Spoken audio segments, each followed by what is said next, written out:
Got you. We not late today. Um, I made it by like 2 seconds before 8:01. We were dropping a couple frames, and I had to diagnose that real quick. So hopefully, it does not become a problem. Uh, but we got there. We got there. If anything happens with like drop frames or anything, just feel free to let me know, and I would love to fix it, of course. So let me write down our frame number so I know if it changes. Okay. What's up, everybody? Good to be back. We had a good weekend. I hope everybody else did as well. I played in one draft RTN, and we did pretty good. We ended up taking it down at 9-0. So, you know, we did things right, and I learned a lot. And I just want to kind of hit on some things that might help other people, and be of value, basically, because there were a lot of things that I learned in the middle of the draft.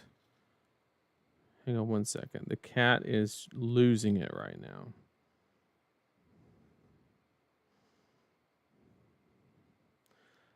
So there was a lot of things that I learned that were kind of intuitive that I had to be put in a spot and kind of learn the hard way. One of the things being I actually drafted Reinar and took it 3-0. A lot of people might look at that and be like, that's kind of, it's odd, right? The fact that a lot of people, obviously, we saw the update from the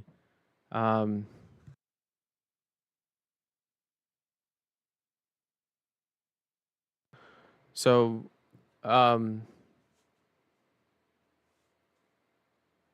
I drafted Reinar, took it 3-0, and obviously he didn't see a lot of success because they posted the leaderboard update or the arena, whatever they call it, and Reinar had no love on it, right? He had zero representation of taking down. Now, the one thing that I don't like about that is it's kind of misleading. It is one of those situations where, obviously, in my situation, I 3-0'd a pod with Reinar. It just was not the last pod. So I'm not a huge fan of I drafted 3 times. Why does just because I drafted Olympia in my last pod, why does he get the points, right? Like that's what I'm getting at. Ultimately, I don't really care. It's not like that big of a deal. It's just it's interesting. But yeah, just because Reinar has absolutely no quote unquote wins, he is perfectly viable if you draft him the correct way. And I'm going to share a little bit about what I learned, and then put a more in-depth write-up on the Patreon to help go over all of that and in a more in-depth manner. So we drafted the 3 drafts that I did. I did Olympia, Reinar, and Olympia were my 3. Now I know a lot of people are going to ask, why did you draft Olympia instead of Kasai? Because it seems like Kasai is the let me get caught up in chat. Oh, we got Sasha. Good to see you, man. How's the prep for Pro Tour coming? I can't wait to see what you cooked up. I can't wait. What's up, Robert? Playtime TCG. Of course, we got Siphon. Always keeping me honest, keeping me on time. We got Damien as well. Justin, good to see you. We got Omar as well. Good to see everybody. Thanks for joining me. So why Olympia over Kasai? Well, for the first draft, I just had a lot of wager cards, and I had a couple of when I say wager cards, I mean like edge ahead, and then also the attacks, like the 3-for-7s. And I had a lot of those zero cost, block 3 attack reaction that has to be played on the wager. I forget what the card's called.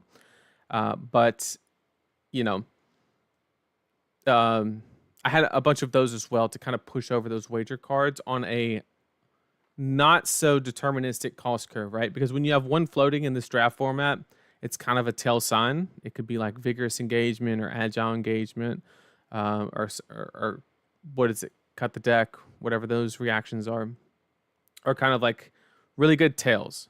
And the zero one does so much work because it's just not seen. Of course, it comes at an opportunity cost of only being able to apply to wager.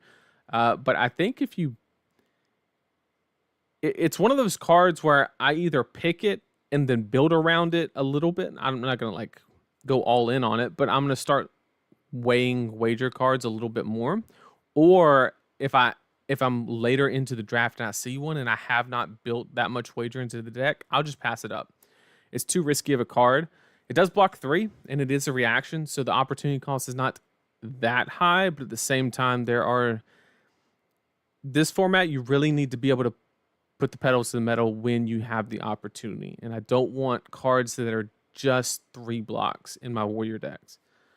They definitely have a purpose, but it's not something I'm like leaping to go do, right? So I drafted in the first one. I drafted Olympia for that reason. I had like no draw swords and a lot of wager. So I thought that I might actually be able to extract value from Olympia via the gold token rather than, another hero. I didn't have a double down or anything that good.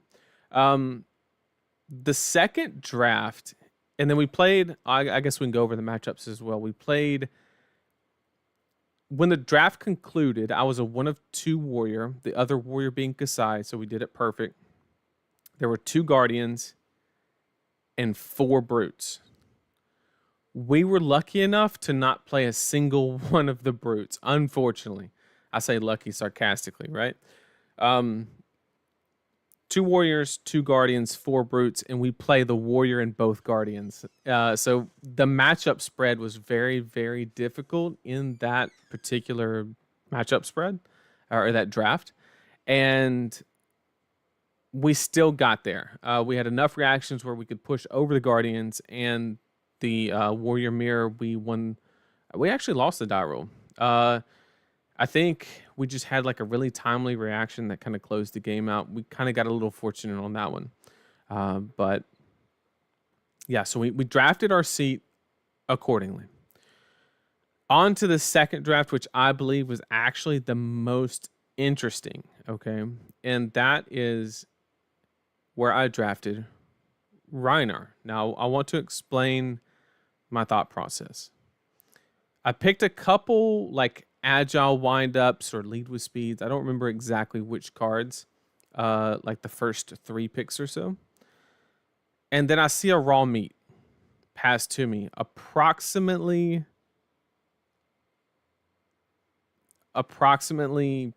pick 4. I get passed a raw meat, and I'm like, okay, I'm gonna keep picking these brute/brute warrior cards, right? And also in my first pack, I opened the pack.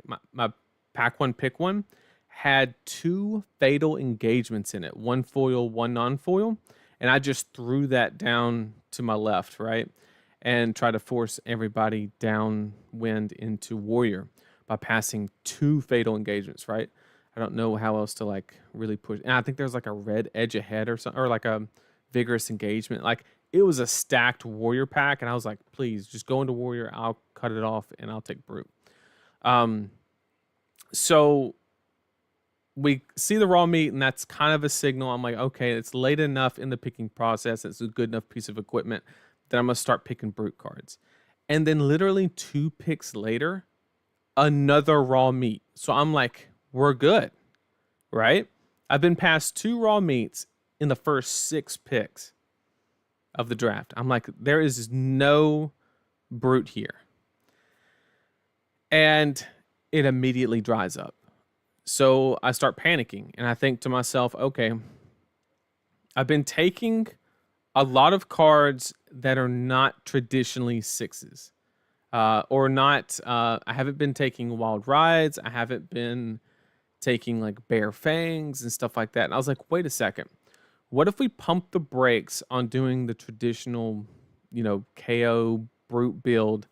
Uh, and what if we just draft like raw value associated with a card and then focus on windups for intimidates, and lean more toward Reinar is kind of what my thought process was. So I started immediately taking every yellow and red windup I possibly could.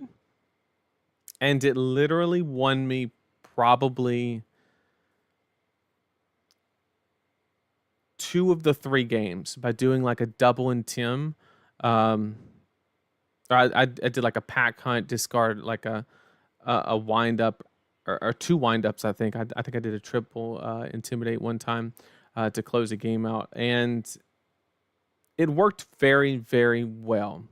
And I played against one of the KOs, and I noticed that they didn't have like the actual amount of sixes that they needed, and it got me thinking. I did pull a cold full of grains and a rainbow foil balance of justice. It was a really good day.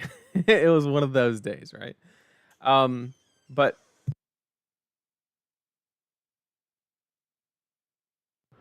um, and sorry. So the traditional KO list kind of revolves around having a lot of sixes and taking those quote unquote gambles, right? On the wild rods or the bear fangs. And basically what that does is it makes it where you can't take the higher value cards, such as lead with power, lead with speed, things like that are just on the surface a very valuable card. And because the more you incorporate, you can take those sparingly, right? In a traditional Kano list, or not KO. Uh, it's actually funny after the Hayden Twitter post, but um, but yeah. So there's a very high opportunity cost associated with those picks. Um, However, I did find that Reinar utilizes those amazingly well. Doing a simple lead with power into like a pack hunt, 9 intimidate plus 1 value, you know, it's a 3 for 10 with the evasion built into it, is a very powerful thing to be doing in draft. Because you could be intimidated. Of course, everybody knows the intrinsic value of intimidating something that somebody could want to block with, right? But it's especially so in a format where it's very hard to use all your cards offensively, I believe. Also, one thing that I will really, really recommend is try to push intimidates when people have non-developed boards. And when I say that, I mean, do they have an agility token, right? If they don't have an agility token, they're probably blocking with a card or two, right?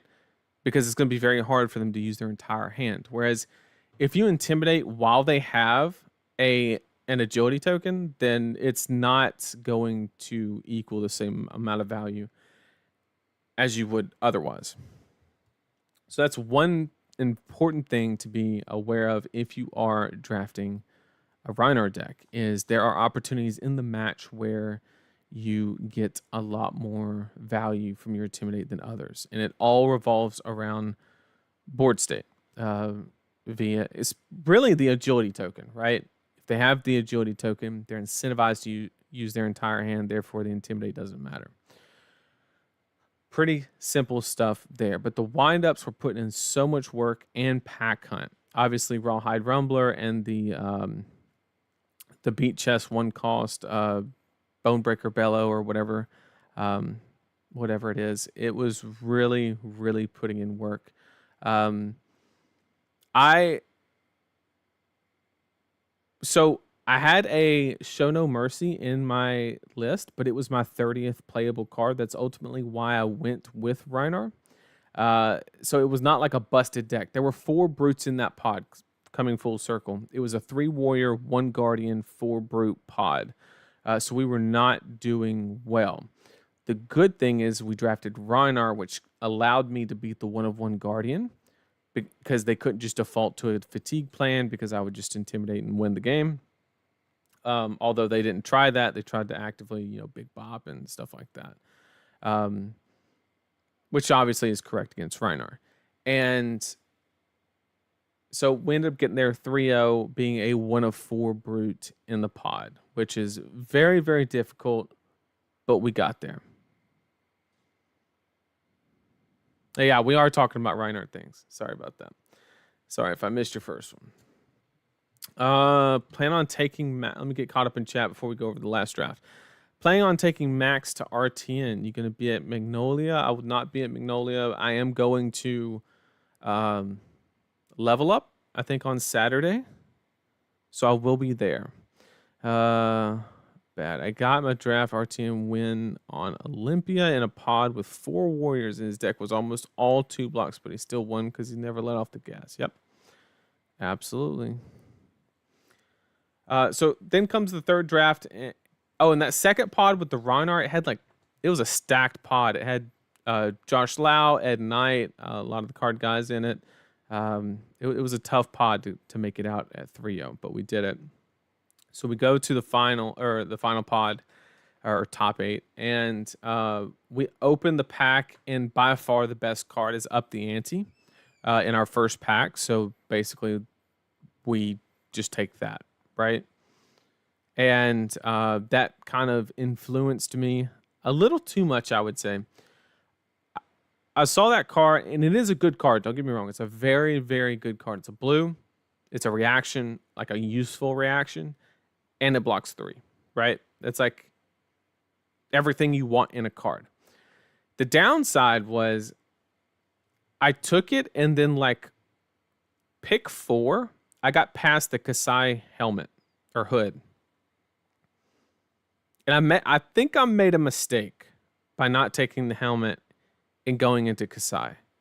I think that the helmet is 9 times out of 10 just better than Up the Ante, just because it's on the board always, right?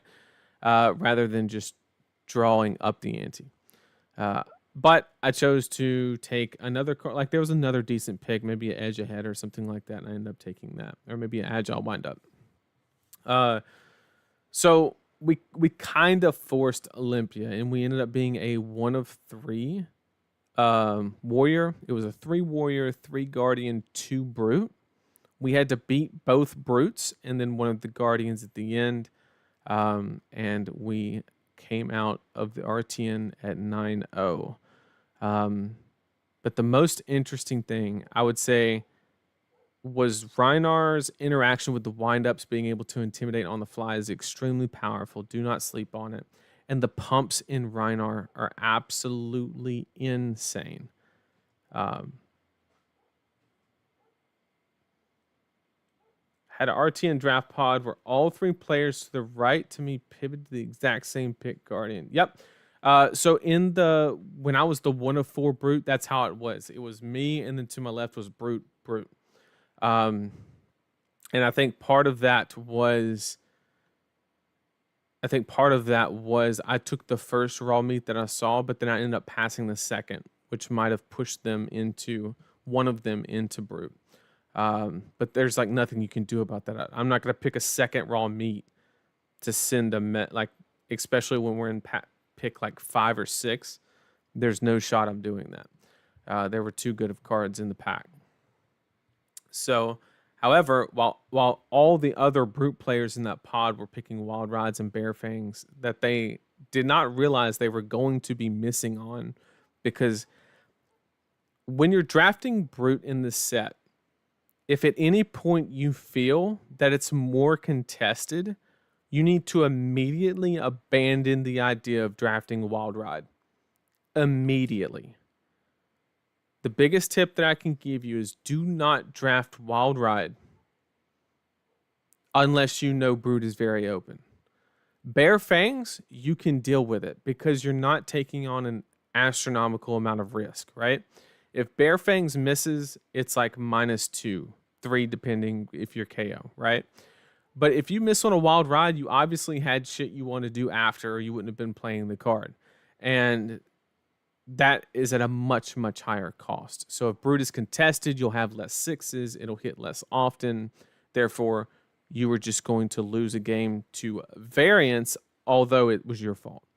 So Wild Ride is a good card if Brood is very open. It is dog shit if you think there's even 3 brutes in the pod, is my personal opinion, especially if you think there's anywhere near 4. Yeah, so that kind of summed up the RTN experience. We opened the gold foil. I'll go ahead and show it here. I don't know if everybody saw it. We'll go ahead and crack it again, because why not?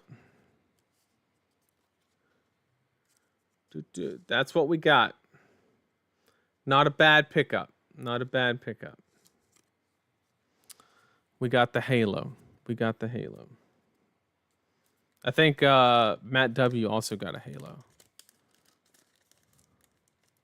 I think I saw his video and he got one. So super excited about that. It's not a Snapdragon Scalers. That's like what I ultimately want.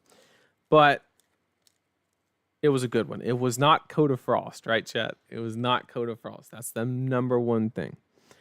Is there going to be a draft episode? I was hoping you would give advice on draft this set specifically. Okay. Normally I don't plug too hard, but I am going to be doing a draft write-up for our Patreon and releasing it on Friday. So if that does seem like that's to be of value to you, maybe check it out. But I am doing a write-up. The problem is I'm not entirely sure that, I mean, I can break it down.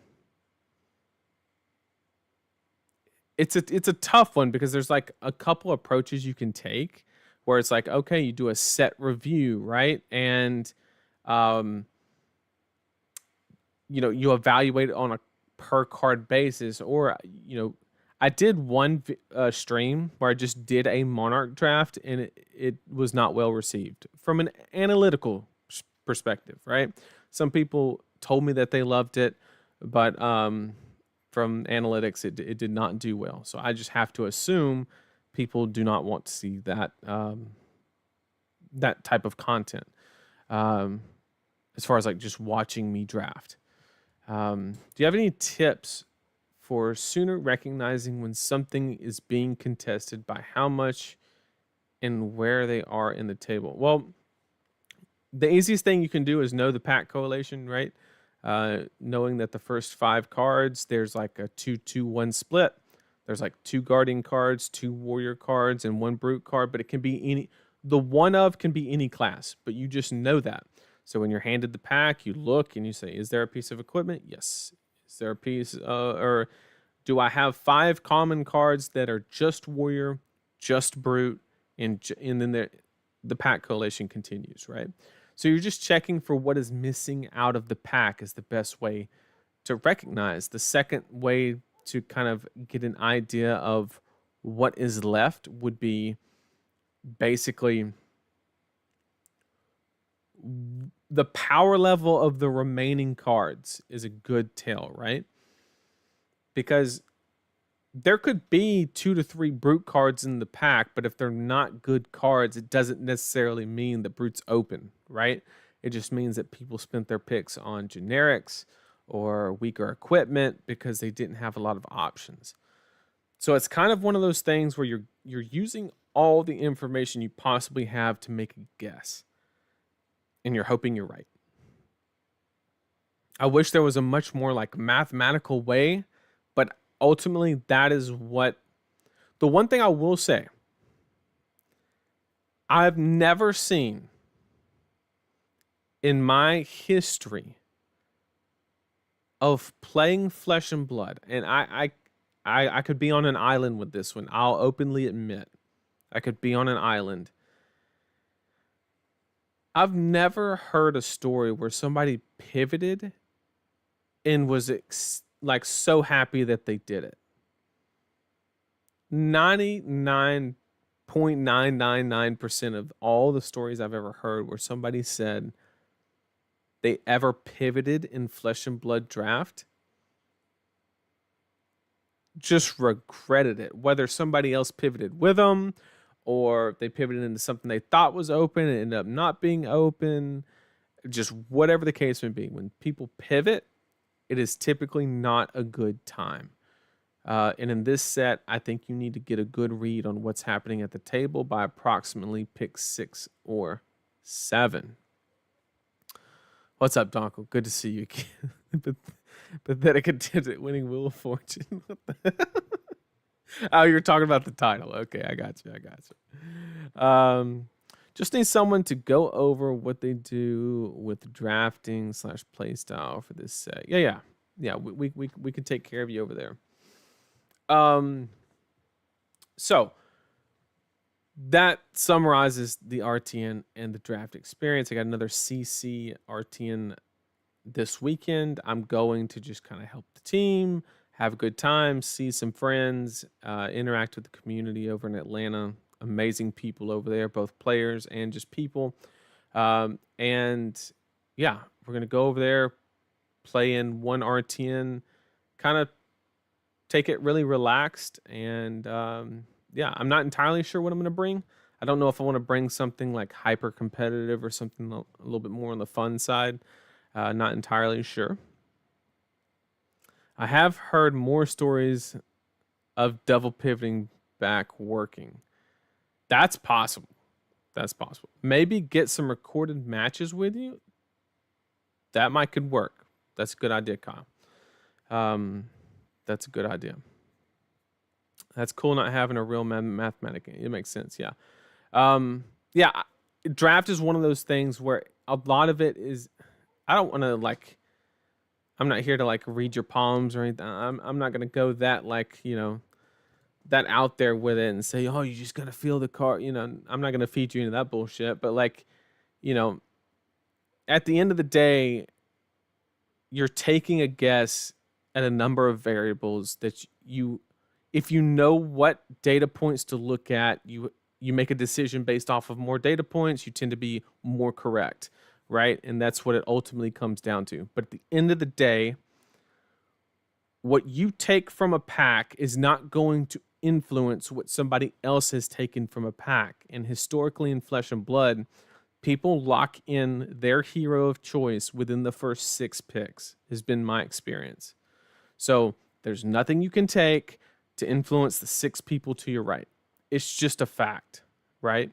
You can influence the 6 people to your left, but you can't do it to your right, right? Now, I know that if you do the math, that only leaves the one person to your left. I get that. But what I'm saying is each pick is less impactful the farther it goes, right? And you're just making the best decision you have with the data points that you have. So what I wanted to talk about for today's actual topic, and then we're gonna hop into some Kasai gameplay. We're gonna play Pankaj, his Kasai list that he won a Road to Nats with. I think he got finals in one and then won the other one. And I think he won one and then got in the finals in the next one. I'm gonna take his list. He posted it on Twitter, so I'm not spoiling anything or anything like that. So we're gonna play a couple games with that to close us out. But between that and now, what we're gonna do is we're gonna cover just the CC meta with RTN season. Look at the living legend points, what's winning, things like that, right? So let's hop on over there and go over. This is the deck that we're going to play, but here is the living legend update, okay? Now, one very important thing to note, chat, is the fact that you have to look at the number very carefully because it's going to be skewed, right? If anybody saw fabtcg on Twitter posted a tweet that said, I'm going to keep calling it tweet, chat. I'm sorry, I can't do the X thing. I'm calling it a tweet. They posted a tweet that said Kano was leading the pack in RTN wins. Okay.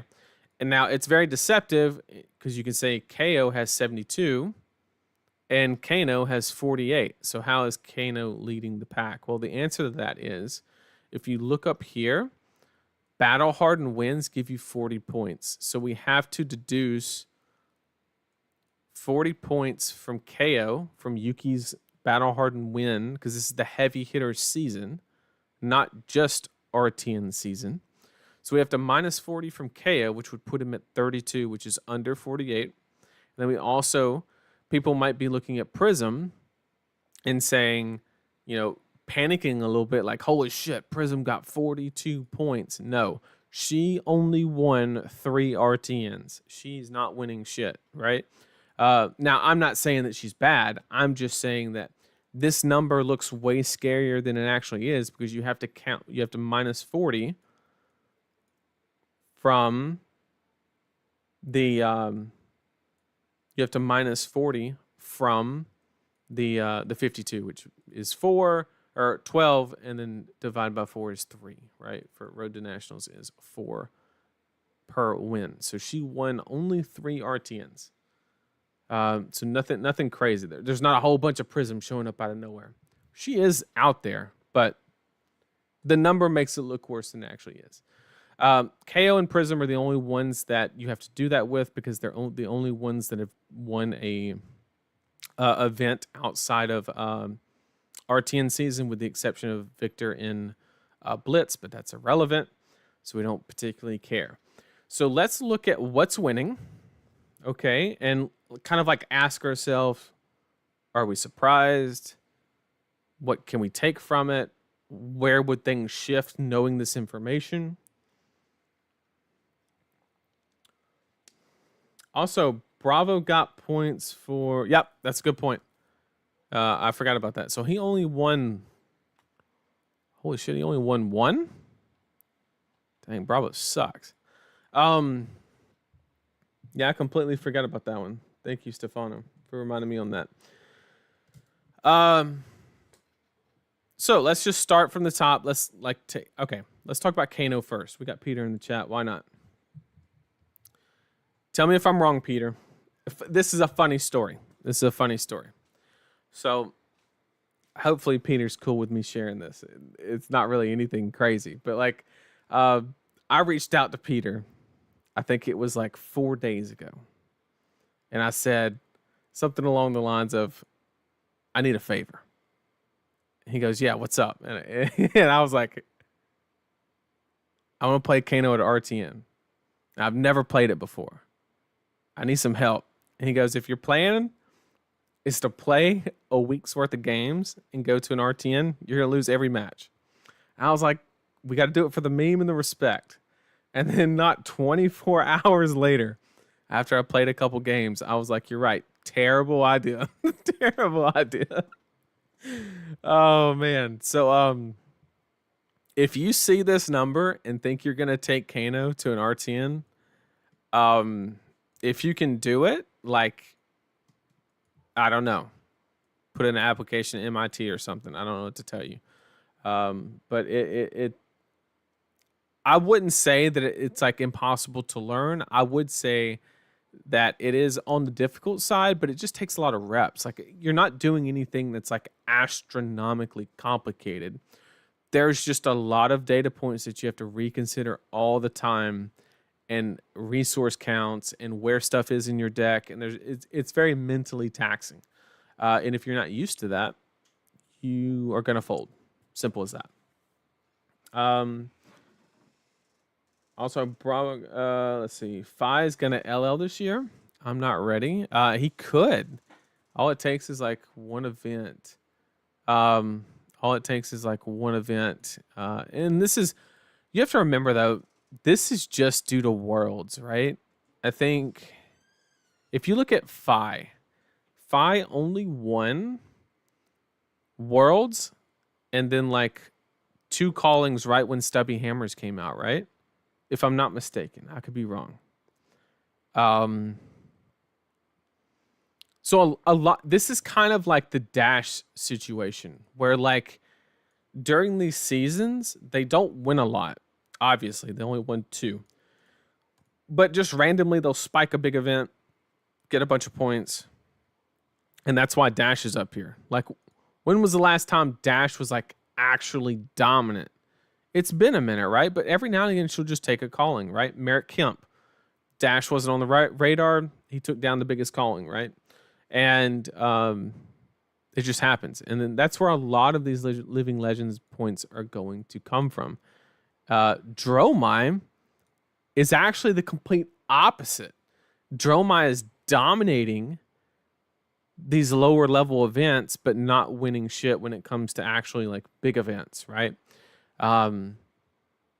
Obviously, Guy took down the calling on Dromai, but I think that's the only tier. I can't speak for Nats, but I think that's the only calling level or higher, not including Nats, that Dromai is actually taking down. So I think Dromai is actually at a greater threat, specifically from this season, to LL than actually Fi and Dash are. Just due to the way that they accumulate the points. But we're not really here to talk about, who's going to LL and stuff like that, although that is a fun conversation. I just want to look at these numbers and kind of say this is the direction things are going. Here's how you can answer it, right? So the biggest bullet here is obviously Kano, not because he won the most. And I want to put one thing out there. For those of you who don't know, Hayden put out a tweet. Hayden Dale from Arsenal Pass put out a tweet questioning whether Kano actually won that many events. And I'm being 100% honest. I am all about people questioning things. Like, things should be questioned. But for some reason, like, so many people just jumped down Hayden's throat to the point to where he ended up deleting the post because he was questioning data from LSS. Like, when did questioning things become so astronomically bad? I have no clue. But when I saw that, I was extremely disappointed. Not in Hayden, in how the community responded, including some people from LSS. It's okay to question things. All he did was say that it was possible that KO, what everybody knew was going to be the most played deck, some of those people on the little drop-down box would hit Kano, which is 1 letter off from KO. That's not a far-fetched possibility, right? Like, that's a very easy mistake to make, right? Yeah, I mean, if anybody that's ever seen a deck list posted on the fabtcg website, that's all you need to know. Nick's got a great point in chat. I mean, I don't know. I don't care what it's about. I'm always for questioning stuff. Always. I don't care what it is. Why are these Dromai numbers correct? Like, you can ask that question. There's nothing wrong with that question. I mean, it's like, maybe there's a better way that it could be designed to where that mistake couldn't happen. Because that's a very good point, right? Like, we knew KO was the most represented deck. Everybody knew the second Yuki won that Battle Hardened, it was going to be the most represented deck the first week of RTN season. Every single person on the planet probably knew that. And then Kano, a deck that historically has had the lowest representation than any hero ever, almost, if you averaged it like over time, got the most wins. It looks kind of sus, right? Like I'm just saying, and they're 1 letter apart. Like it makes perfect fucking sense, and it just pissed me off that people basically just said, "Oh, you should hit the I believe button." Fuck that. Our RTN has been won by Kano, so I'm not that surprised. Yeah, but I mean that's like one, right? And all he did was he said, "Hey, if you or somebody you know won an RTN, reply to this tweet." Right? Just to kind of like get an idea of like what happened. Little fun note for you: 3 RTN in the UK. Yeah, I heard about this from Jason. Jason Rolfe. Yeah, he said there was a bunch of RTNs won by Kano, and that's what I'm saying. I'm not saying that this data is wrong, right? I'm not saying in any way that this data is wrong. What I'm saying is it's perfectly acceptable to question it. It's perfectly okay. Nothing's wrong with that. Nothing's wrong with it. I think the issue was the way he presented it felt more like bad faith skepticism rather than confirmation of data. Yeah, but he cleared it up the second. There was a lot of people that asked that. And then he said that he just wanted to confirm. That's all he did. So, yes, on the surface, it did look like that. I'll concede that point 100%. However, if you cared enough, if anybody cared enough, they would click on the comment and see that he replied saying that he just wanted to confirm the data. So yeah. But that's beside the point. Okay. RTN season, week 1, Kano takes. We're just going to assume the data is correct.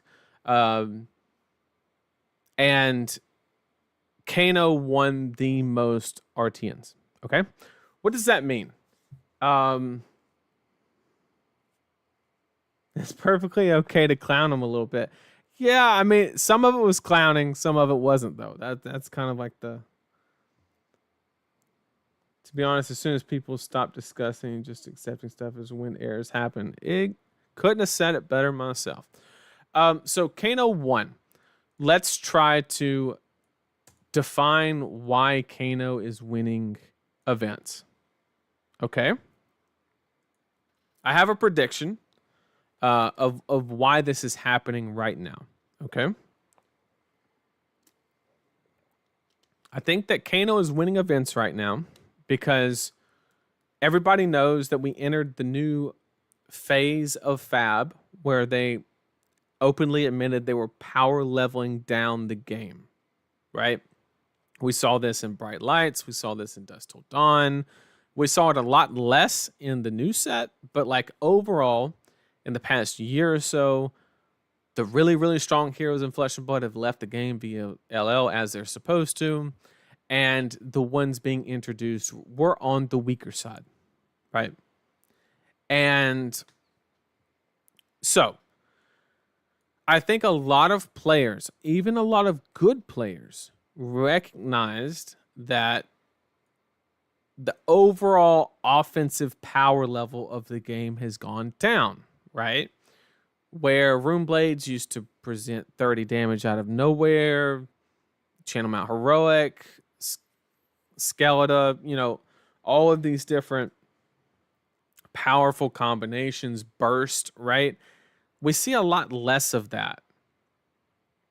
I'm not saying it's completely gone away because you still have KO that can like double cast bones and drop 40 damage, right? But what I am saying is from an overall perspective, the offensive power of the game has declined drastically in the past year. Now, if you're a really good player and you know that's the case, how do you leverage that? Like, if you're trying to attack the meta, what's the best way you can do that?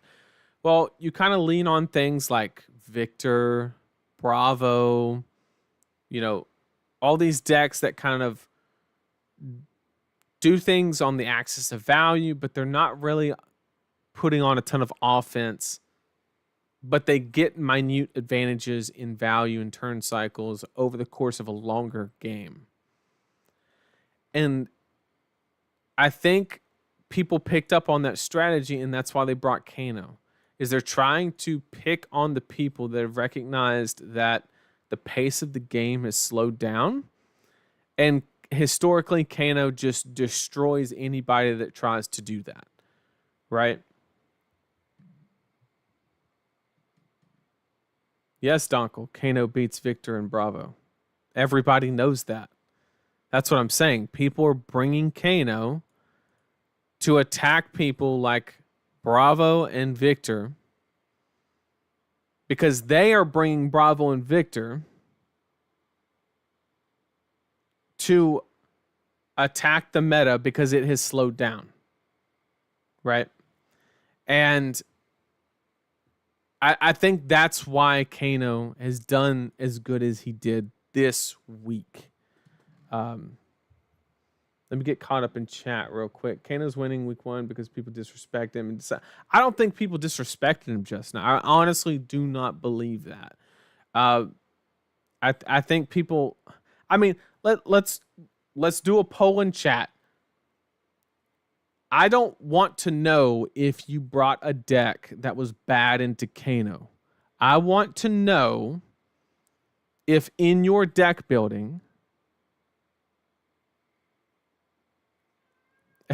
Nathan can't speak fast. He's from Banner. So I want to know if you respected Kano in your sideboarding.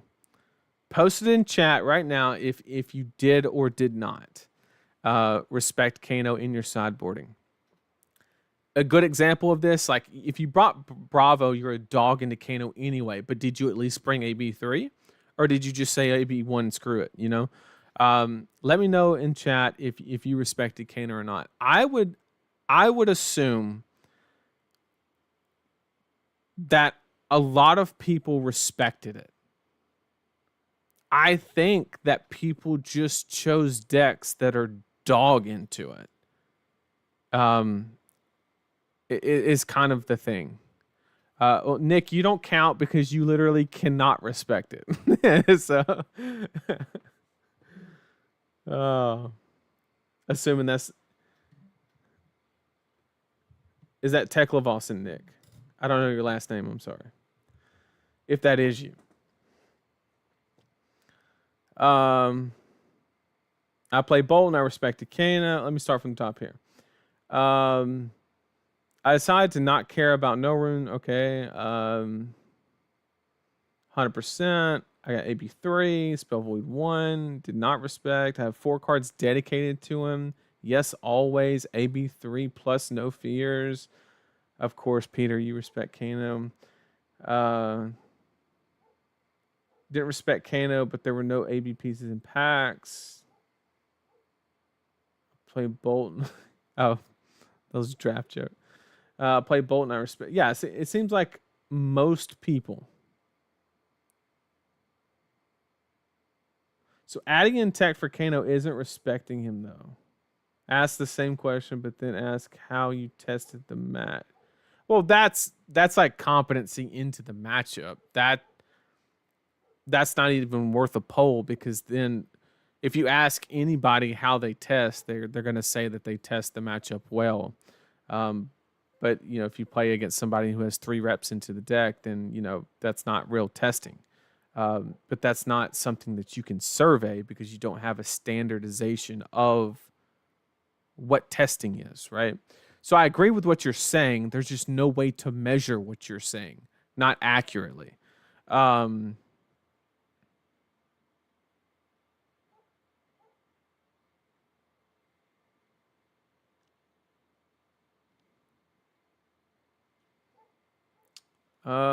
Split the finals with Victor. No respect for Kano. AB1 Spell Void 4. So you definitely respect it.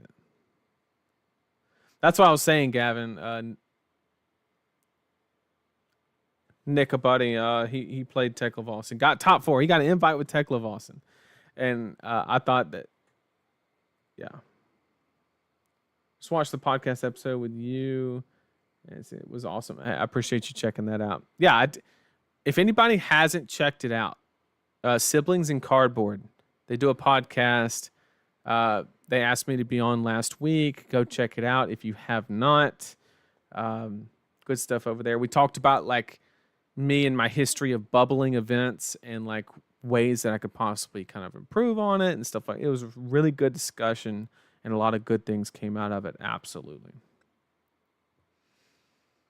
So it seems like just obviously that my chat is not, the story of everything, right? It's just a small data point, but it seems like more people respected Kano rather than not respect. And with that being said, it kind of somewhat confirms the point that I was making, that I think people are just bringing decks that are bad into it. I don't think they're disrespecting it.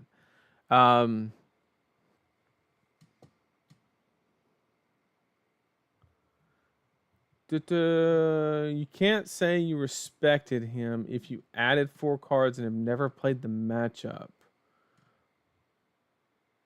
I mean, yeah, like the definition of respecting a hero is adding cards that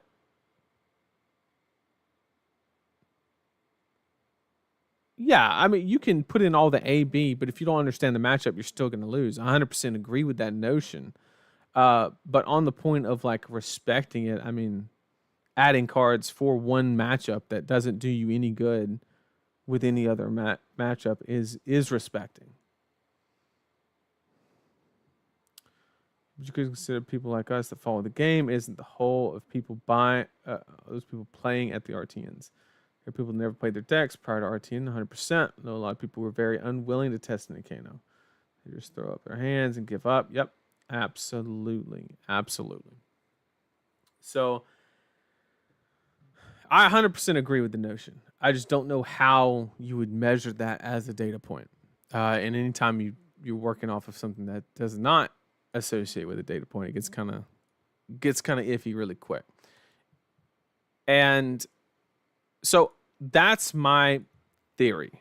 It's not a fact. I'm just theorizing that that's probably it. We had a heavy influx of decks like Victor, Bravo, even like Fatigue Dory list with like Decimator Axe, stuff like that.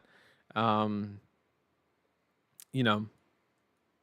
decks that Kano really, in Kasai. Kasai is like the freest match for Kano, right? That's another good example. People are bringing decks that are just bad into Kano. However, with this data being released, I expect either the inclusion of a lot of Oasis in decks that have no business running that card. Okay. So this is like actually a unique opportunity if you're a Kano player, right? Because I think a lot of people are going to up their AB count. And like, for example, you might have somebody that's going to play Bravo and they're going to an event this weekend and they go up to AB3. Well, little do they know, if the Kano player is good, your win percentage does not increase if you run AB3. Or if it does, it's such a small number, it's insane. So, people are going to bring things that make them feel, kind of to Justin's point, to make them feel like they are better into that matchup.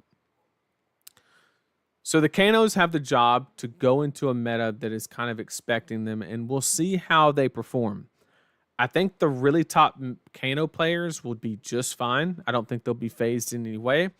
But I think like the tier 2 Kano players are really going to get punished by some people playing like Oasis that have no business playing that in their deck and things of that nature. So if you're going to bring Kano, just be very careful. But if you have a ton of reps on it, I'm sure you will be fine. So that's enough with Kano. Let's talk about KO.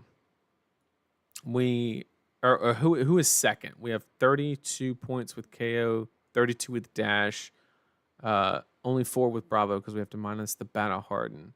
So second place is basically a tie between Dash and KO. Okay.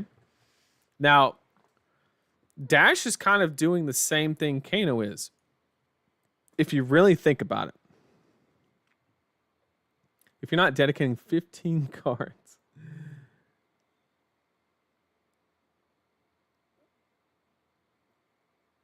if you're not dedicating 15 cards of your tech to Kano, then prepare. I don't know about that. That's a little much. I have very good results versus Kano with Vincent. Vincent into Kano. I mean, theoretically, if you're rune gating correctly, you're not pitching, right? So I think that line will be drawn between Vincent decks, right? If you're on like the go wide kind of build, it could be kind of punishing, but if not, widespread destruction is a hell of a card against Kano. Really puts a lot of pressure on that arsenal and can do some work. So I could see that matchup being pretty decent, actually. Oh, you're right. Bravo was a PTI event, which is only 20. Thank you for that correction. So we got 24, which was still under the 32. So Dash and KO. Dash is doing the exact same thing Kano is, preying on those slow decks. Obviously, historically, Dash has been really good into Bravo, Victor, things like that. Not so much into Kasai, though, which I think is one of the reasons why we're seeing a little less on the conversion. And also Dash, unless it has a very skilled pilot, is going to be kind of iffy into KO. If the pilot is very, very good, I don't think it's that bad of a matchup. But if you're not prepared for it extremely well, it can get pretty iffy pretty quick. So I think Dash is kind of attacking the meta in the same way that Kano is. Okay? Now, with that being said, we go to KO. We all knew that KO, I really wish, I hate to say back in the day, but I think it's been like a year since they've posted like representation data and stuff like that. I'm not sure why they stopped that. I'd be very interested to know, but they used to say like, this is how many heroes made top 8, and like, they had like pie charts, and they would bring people on to write articles and like present all that data and stuff. I really wish they would do that again. Or maybe it's in the works and it just hasn't released yet because they haven't had time to, work through all the data and stuff. Hopefully they do that this season. I would love to see it. It was just always fun, like what people were bringing. You got more data of like, because we don't know for sure if KO was actually the most represented. We don't know. I think it's a very safe assumption, but we don't have like the hard data to really understand or make that into a fact and not an assumption.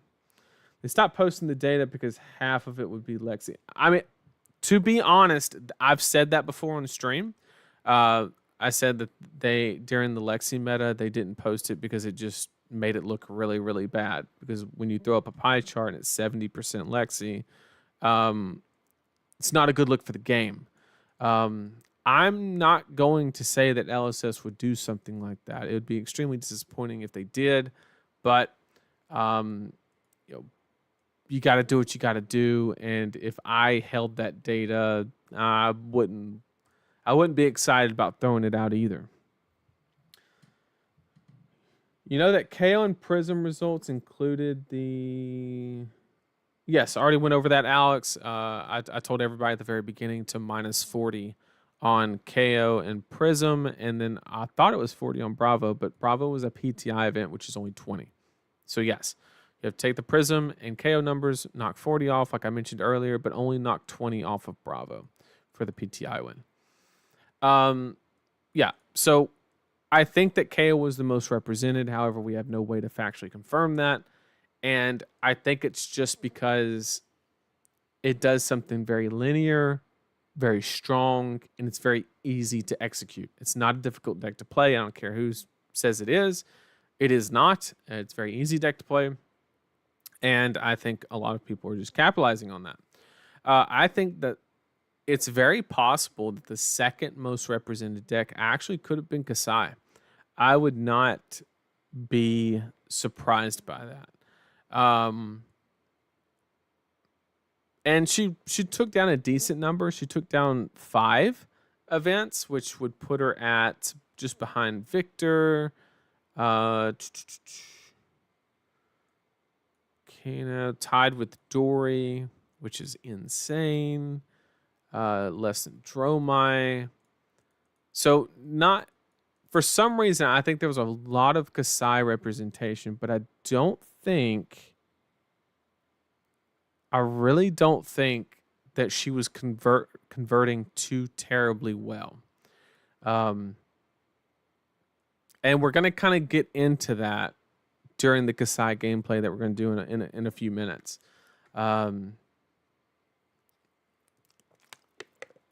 So with all of this information, going into week 2 of RTNs, what can we do? Right? I think that you really need to have a deck that does not just dirtle around.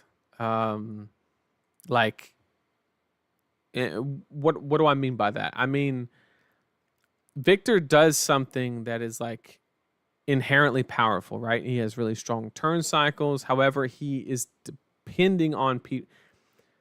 Victor actually kind of has a little bit of Vincent syndrome. How if you just do not interact with him, he kind of can't get the value that he's supposed to get. The problem is he doesn't kill himself in doing so like Vincent does. But kind of very similar. What's up, Jason? Good to see you. So going into week 2, I would not try to bring anything on the slower side. I'm talking like Victor, Decimator Axe Dory, Turtle Dash. I would be perfectly. I think regular Switch Dash is an amazing pick. However, I do not like Slab Dash right now, and the slower versions of Dory. I think those are good decks. I think you're just going to get punished week 2 of RTN season. Let me specify. I think those are very powerful decks. I think people are just going to be ready for it and teched for those situations. So Victor's going to get a little punished. However, what I'm expecting is KO to have actually an even better week. As crazy as that sounds.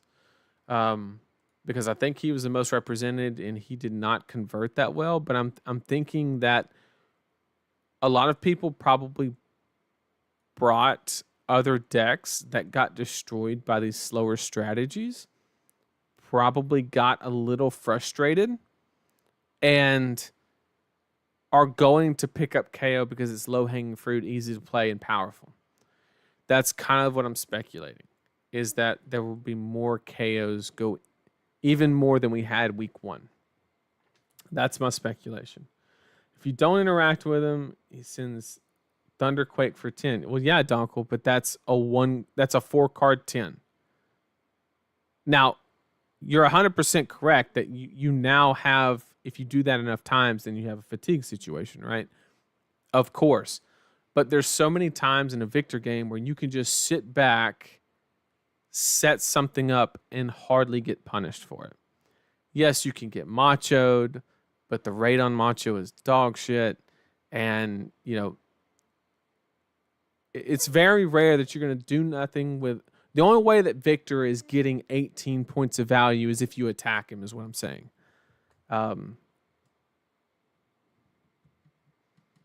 It's when he plays his block card, draws a card, that's when he's getting 18 value. How do you think Azuri will do into this meta? I think Azuri is actually one of the most interesting picks. I speculated that a week ago. I thought that she was an amazing pick. I think people are just scared. People are scared of the uptick in Prism. People are scared of Dromai. Azuri's Azuri kind of has the illusionist syndrome where like you have very polarizing matchups. Either you're in a really good spot in the matchup, or you're kind of a really big dog. And I think the more reps people get in this deck, they'll see. I think it's got a lot of potential. I think it's got a lot of potential. I think we'll see an increase in conversion for Azalea as people get scared off of decks that are bad into Kano. That's an environment where Azalea will thrive. Also, Azalea is a good deck into Kano historically. Inertia is a card or a effect in the game. And yeah, Katsu getting Dorinthia is actually not that surprising. In my tier list, I put her on the cusp of A tier, and actually said she was my dark horse for the season because I thought that there were a lot of like slower strategies that were going to catch people off guard. I'm expecting that to drop in success. I don't think that you will get a lot of success out of that the farther we go into the season. Katsu, I think he's going to be completely not affected by the results in any way. Dromai, the thing about Dromai is if you're a really good Dromai player, you don't like the existence of Kano because it takes away the matchups that you're historically good into. If you're not a good Dromai player, then it's the opposite. What do I mean by that? Well, if you're a good Dromai player, you don't want to run into Dash. You want to run into Victor. You want to run into Bravo if you're a really good Dromai player. But you do not want to run into Dash, which is good into Kano, or Azalea, which is good into Kano, and in these decks like that. So, Azalea only winning 3 events. I think it's people coming not prepared for fatigue strategies from decks they didn't know could fatigue, like Slow Dory or a more defensive Bolton list, or never played the Victor matchup a whole lot, or even Kasai for that matter. That Kasai that runs a little bit more heavy on the D reacts, something like that. Are you saying I shouldn't take Snowball Dory this weekend? What do you mean by Snowball Dory? If you're talking about Dawnblade Dory, I think it's a perfectly fine pick. I think that if you're like all in on the Decimator strategy and stuff like that, then I think you're going to be very disappointed in your results. But assuming Snowball equals Dawnblade, I think it's a fine pick.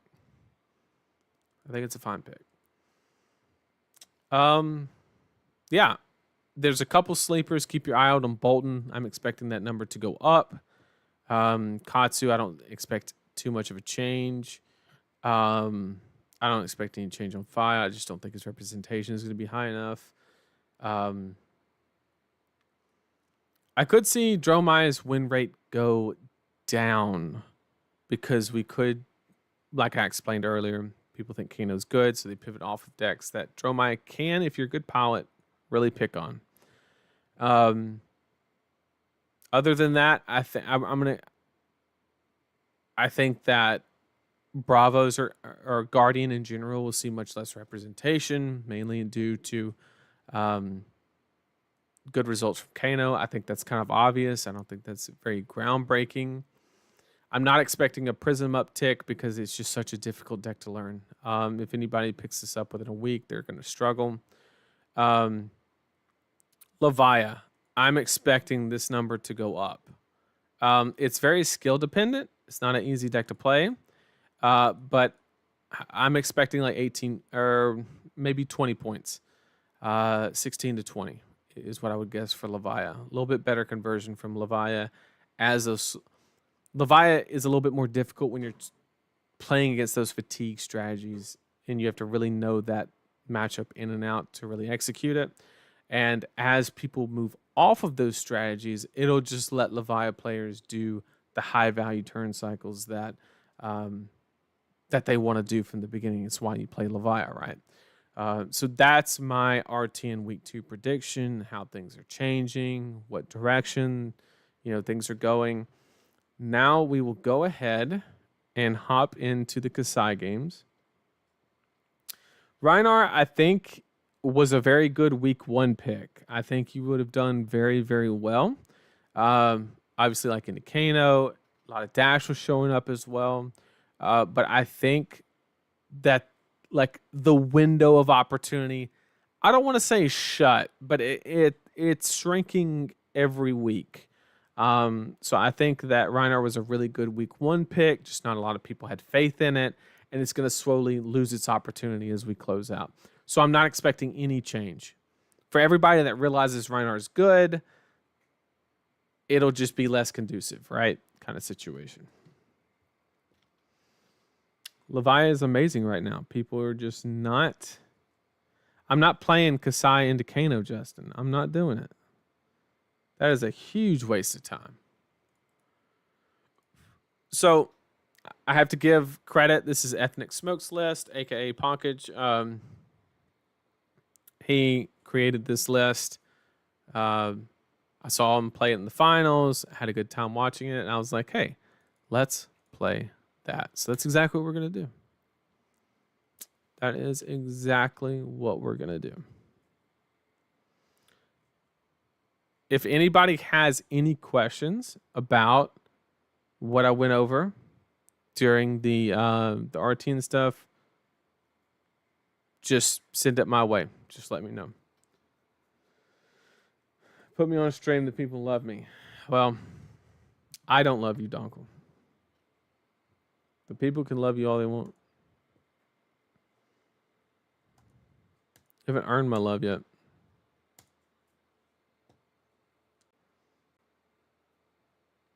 Justin, stop saying that. You have to be able to beat Kasai. It's Kano. Don't openly admit that in the public. All right. He has sideboarding built in. I'm going to just hit the button and say I believe. I love his decision to go double saber and not having hot streak, by the way. I think that's brilliant.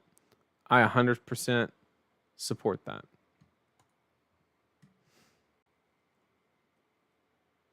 Right. Still panicking over my RTNs for no reason. Well, throw out questions. I'd love to answer them. Missed it. Did we have a discussion on which dash will look stronger? I think hybrid dash.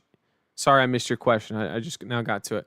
I think hybrid dash will do much better than, say... Let me get a read on equipment. Okay, we got Gambler gloves, so we're playing a little quicker Leviah. A lot less likely to block.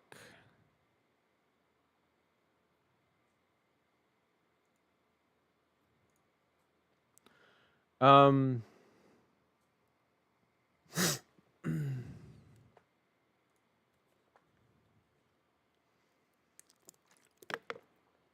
they just rolled a 6 like a Chad. Okay.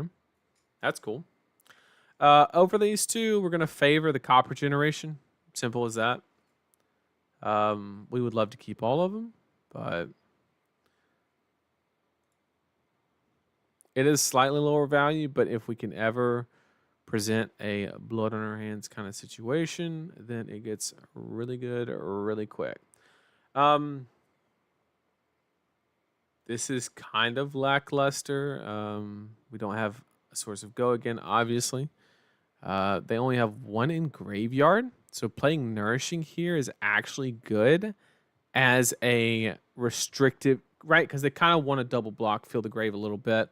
So us playing Dominate here is actually going to be pretty good and not give them the opportunity to do that.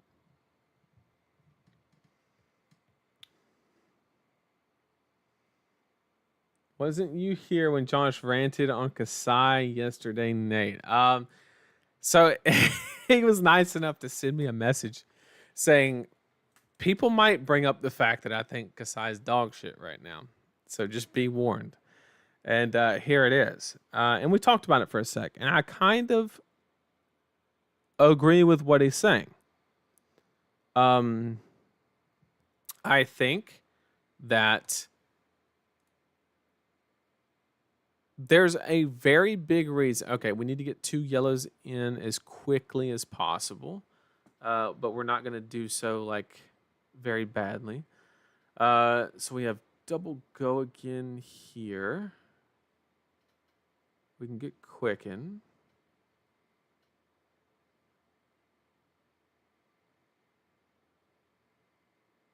I think here. We want this in Arsenal. We can play, do the normal go again into something else, which means we just block here, here, and here.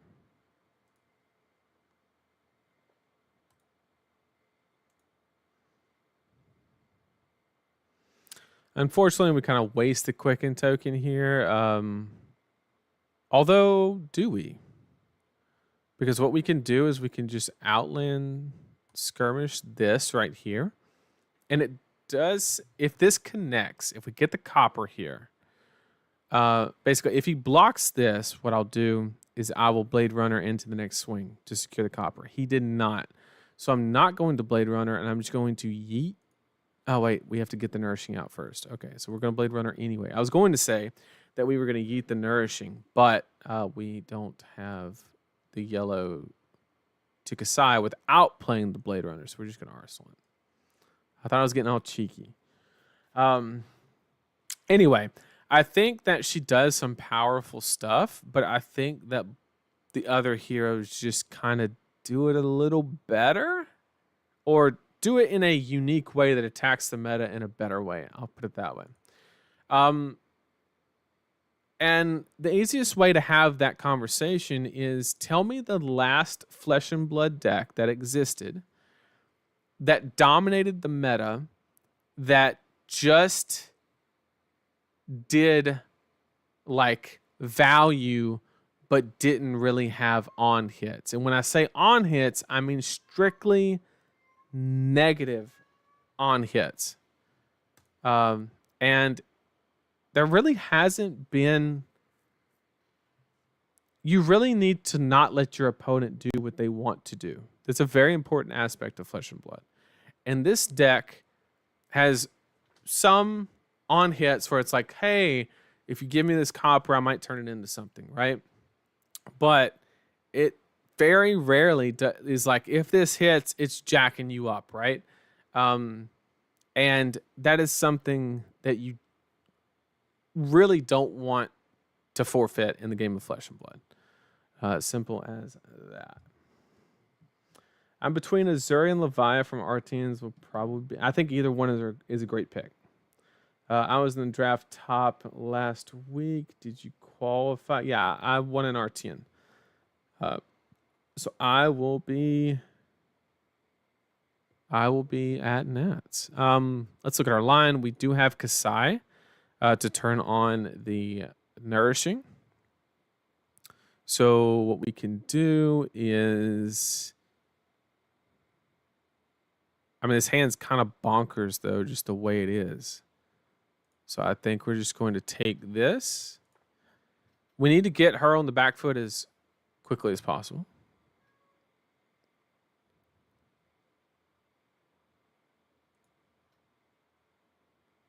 Okay.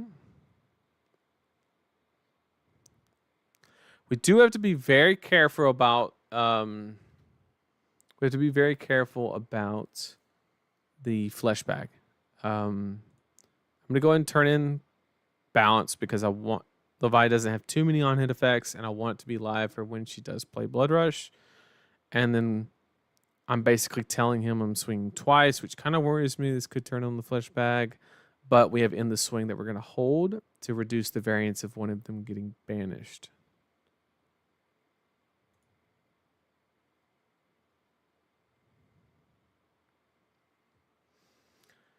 Was there a line where you could cover the swing big with 2 yellows so you could activate Kasai? Yeah, I could have. Absolutely.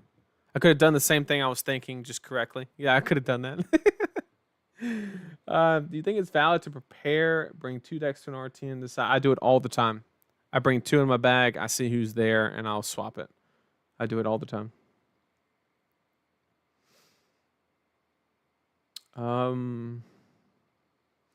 Stubby Fi was the last deck to do that. Yeah, and it was just broken.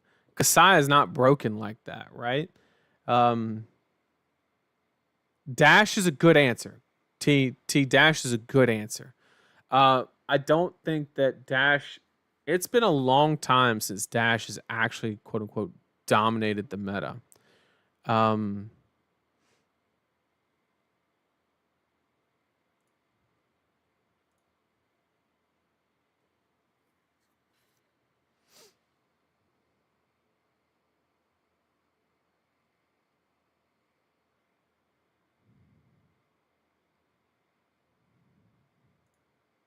We're not going to nourishing this turn because, to be honest, I kind of want to save it for when the husk goes because he's just going to husk it, right?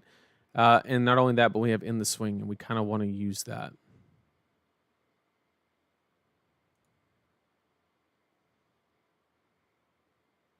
We are going to activate grains here because we have the extra resource, and we're going to yeet.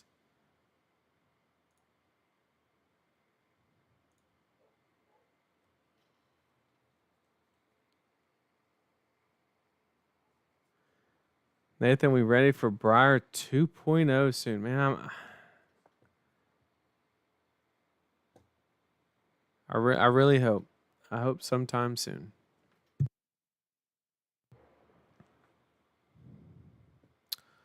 Okay, that was a good flashback. But I mean, I would rather it happen here than taking like a go against source, whatever the case may be. So we take those. We take those. Okay. Blood Rush spell here. We're gonna let it resolve. Take our card. I always like to just rip it on the first one we see. I don't think there's any reason to like say if he gets another one kind of situation. I'm gonna let him roll first though because okay, he got his roll. Because if he rolls a 1, I'm not gonna take it.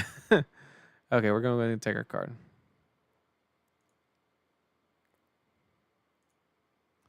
Okay, so we got our blue card, which was fortunate. We also have a vigor token. We don't really want to play this take on the chin. Oh, we really don't. So I think that I want to block 6, block 9, Saber into Nourishing, Arsenal to take it on chin to get the agility token for the next turn to kind of keep the gas on, which means we'll hold the blocks on Dynamo. This does have go again though, so we're only going to give up 2 floating. We do have to play around Sin Packing. That is a threat. And Sin Packing is going to come in for 8, so we can still give 2 cards and an armor, so we'll just block 1 card.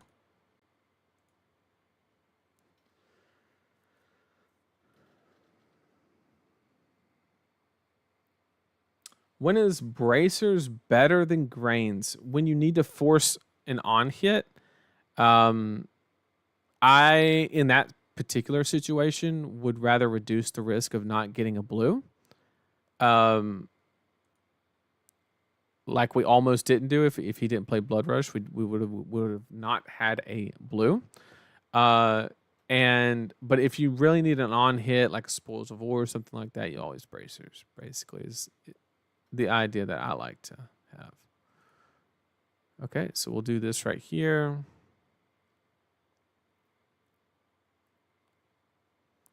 Could even do an Outland Skirmish to get a card that's going to present a number of 4 or 5, which would get the armor, which he's going to husk this. But we got to get the husk anyway. I mean, it's just it's going to happen. Yeah, we have an extra resource, so I really want a Grains here. So I don't want to incentivize him to block. Is the idea here.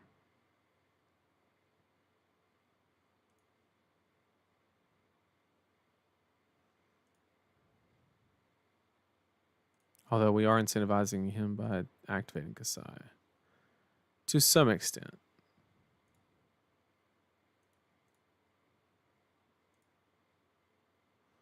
But we don't have to worry about the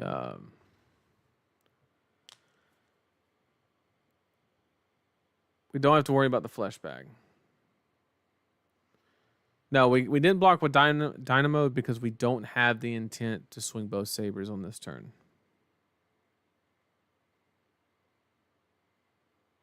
I have full intention to play Nourishing.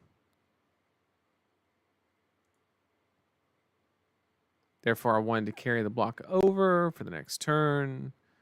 They are going to let it hit, which is exactly what we want. And then we're going to dump the resource into grains since we have an extra. And then we're going to yeet the Nourishing. Arsenal, the Agility creation. We're just going to get Husk here, maybe. If not, that's cool too. I'll take it. Okay.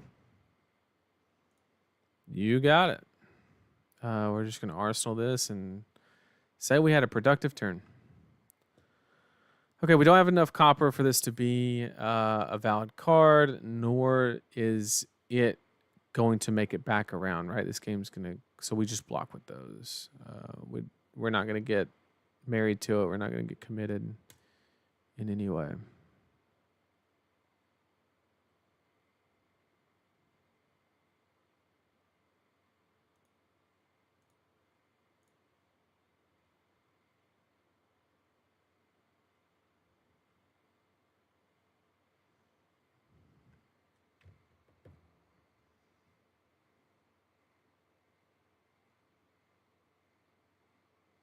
Yeah, I was fully expecting Husk there. I will admit. They could be saving it for a CNC, but I mean, he obviously played this turn knowing that he wasn't going to be on an Arsenal, so I don't know. I don't know.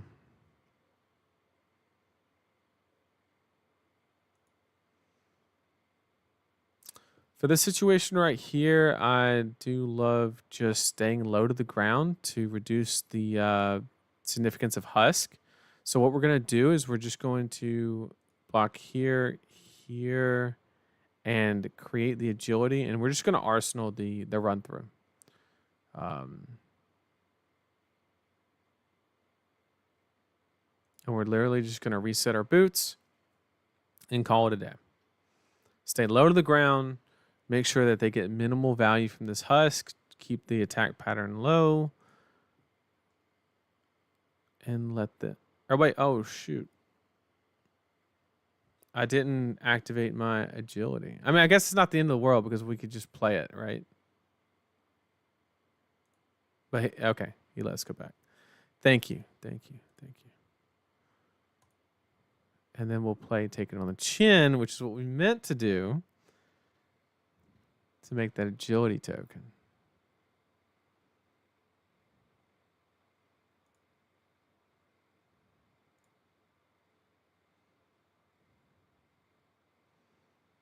And then we just go Saber. If he lets it hit, we make a resource, and then we bracers into the other one. Then we get our Dynamo value. Then we Arsenal our run through to do the same thing the next turn. We're just trying to keep the attacks as small as possible. Pressuring the hand, because he's in the situation where he doesn't want to give up Husk, but he also doesn't want to give up cards because that makes it harder to turn off Blood Debt, and he's at 6, right? So if he takes any Blood Debt, it's going to be a problem. So we're just going to yeet this, call it a day. Unfortunately, he blocked the first one. It would have been great if we could have Grains and Bracers, but we'll settle for a Grains because I don't think there's any way we're getting a card here. And if we get Husk, then we're just good.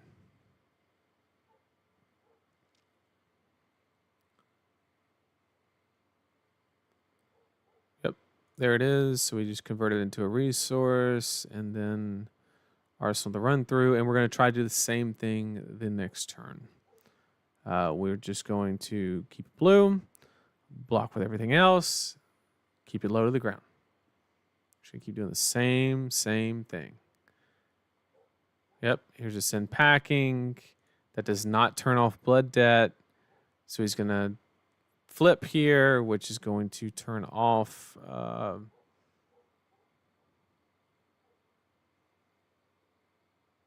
so he has to block with this the next turn. Is basically what's happening here, right? He's going to go down 6. He's going to flip. Okay, we need to look at what he's going to have access to. Let's see. He's got gas in there, I'm not going to lie. He's got some gas. So what we're going to do is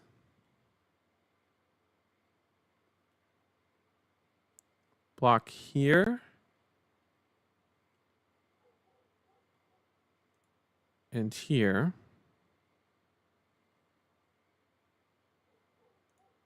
No, we can't do that because we already have the go against source here. So I already showed him my reaction. That sucks. But I forgot that I already had this run through sitting over here.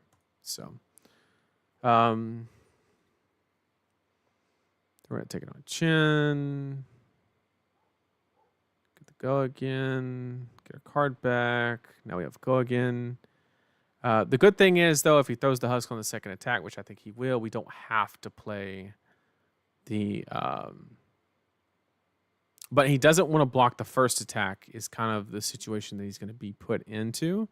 So we're going to go ahead and activate Kasai here. That's wrong. We need to get rid of the attack in the graveyard.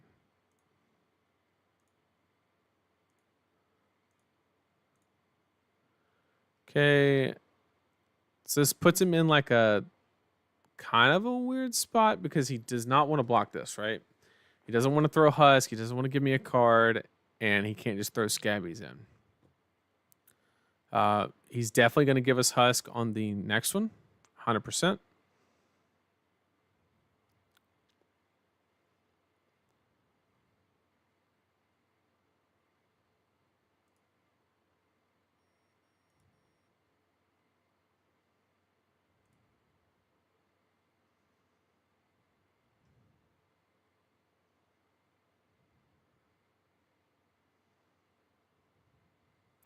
Actually, we blocked with 2 blood on our hands.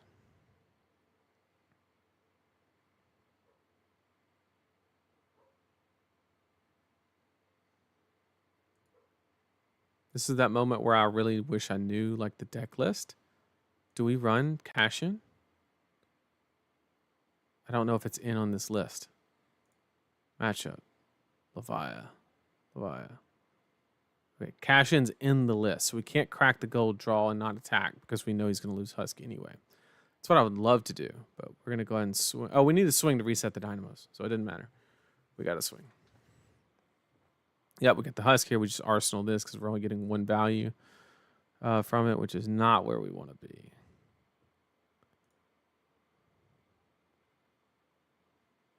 We have to jam our armor as quickly as possible, or we're not going to get. We're going to get put too low.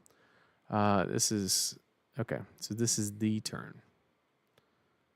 We're blocking with this immediately. We're keeping this. So we're blocking 6 plus 11.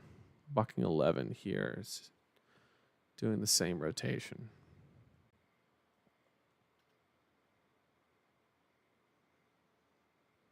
I mean, we can't threaten, right? We go 2 and then 4 plus that. It's not even near enough. We have to be mindful of sin packing, which will come in for 8. So we're just going to put in 3.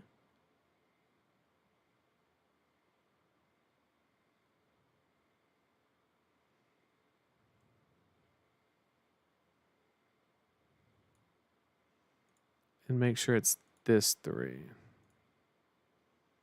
And then if they throw the sin packing, we'll go here, here, and then chess piece.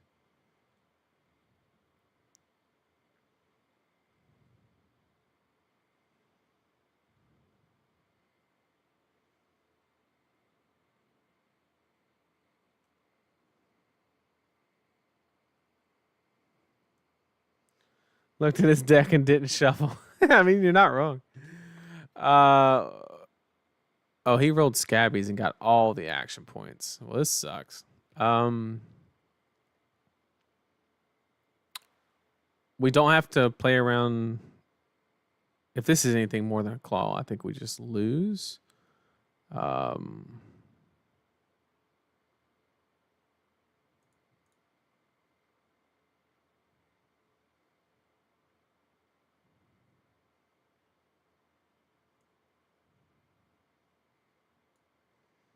We just can't afford to lose value there. Wait, no. We overblocked. Just go here. There. We keep the one, throw it in front of whatever they throw. Probably a claw for 5, if I had to guess. Hopefully that's all it is. If he has something more, it's getting iffy. Yep, okay. So we just block there. And we've oh, another one. That's cool.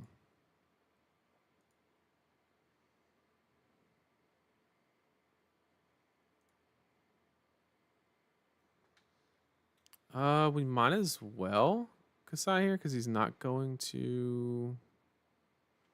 Not really gonna want to block. I don't know what the extra gold's gonna do, but why not?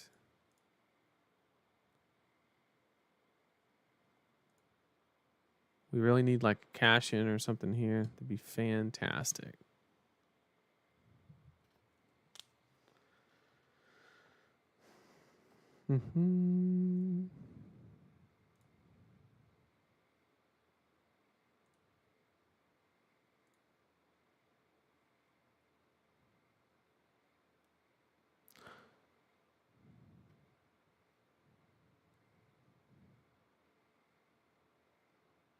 There's a possibility we could have leaned on that Spoils of War a little bit more. The problem is I'd already blocked with the 2 blood on our hands really early. So it just felt wrong. But yowza.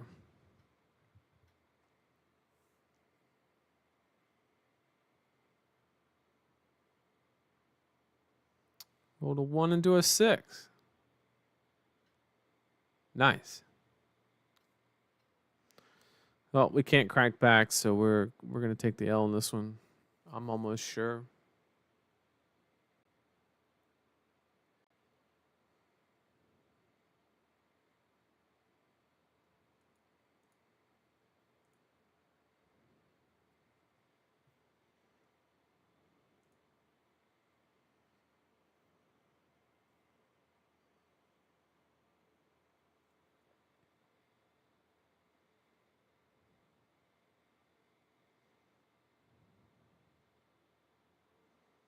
They still have an action point. Getting a 6 there is actually insane.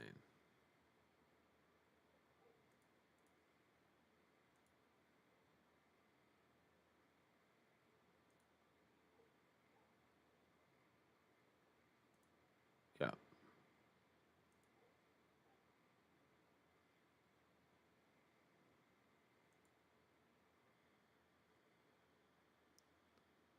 Okay.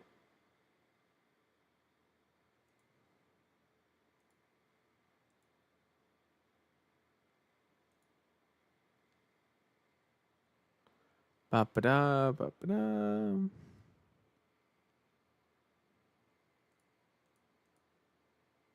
don't want to block you out, but I literally like have 0 choice. So we're just gonna do this whole dance. And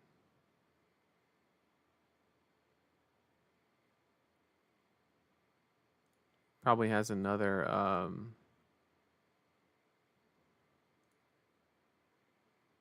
ooh, just a swing big. Okay. This could be a window. So we have a couple options here. We can block 9. I think that's the better line. We block 9. And then Arsenal this. I really want to swing Saber, but I think actually the better line is to Arsenal this and cover down for the Dominate, the Writhing Beast Hulk or whatever it's called. And then we'll just use that the next turn. So we'll get this protection and then use it on the following turn as like a 2-step, if you will.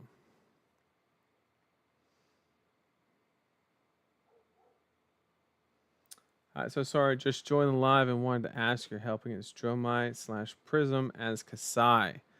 Win rate is almost 0%. It's horrendous. It's a bad matchup. You don't have poppers. The poppers you do have, you don't want to use his poppers, and he hits another roll. Cool. Yeah, it's just a bad matchup. Like there's no other way to put it, unfortunately.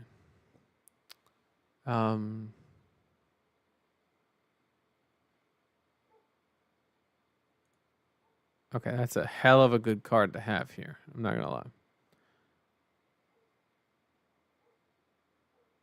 Okay. So what we're gonna do is we're gonna block this and get it back to our hand. Hopefully, it doesn't have to dominate this turn. If so, that would be absolutely disgusting.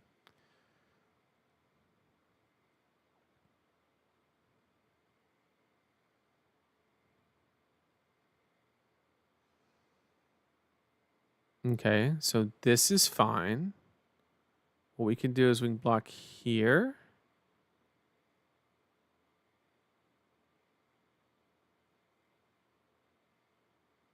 And then the sink below.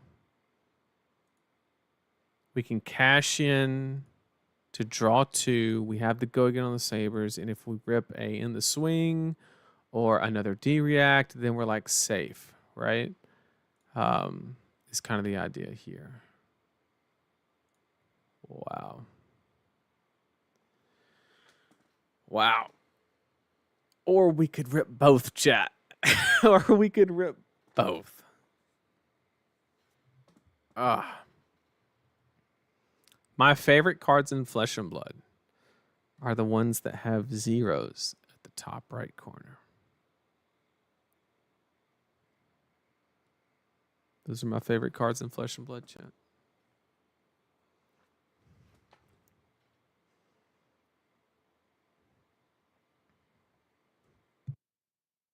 The good part here is we even get a refresh on the Dynamos. Both of you should play the lottery if you win this. Justin, we're gonna win. We're gonna win. We have to jam this here because then it forces another card. We don't know that he's willing to block, right? So what this does is now we get to swing the other one and he can't throw scab. So he has to give a card, puts him down to 2 cards with a D-react and armor. There's absolutely no card in the game that kills us on a 3-card exchange. I'm 90% sure. And I think we just deck him out.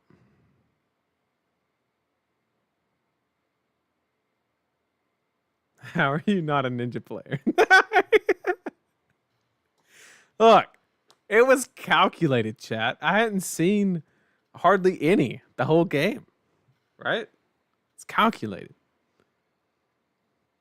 Nathan as a betting man, what would be over under Olympia LL? I mean they're both bad.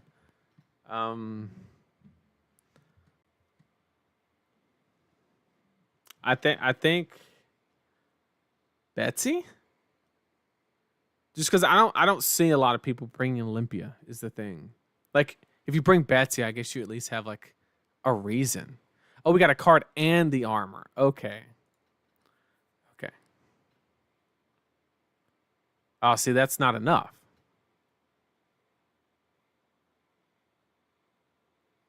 He doesn't know yet, but that just isn't enough.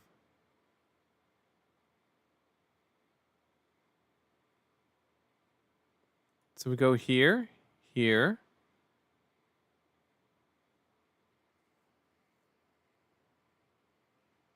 We use the D-react to get 3 cards from hand.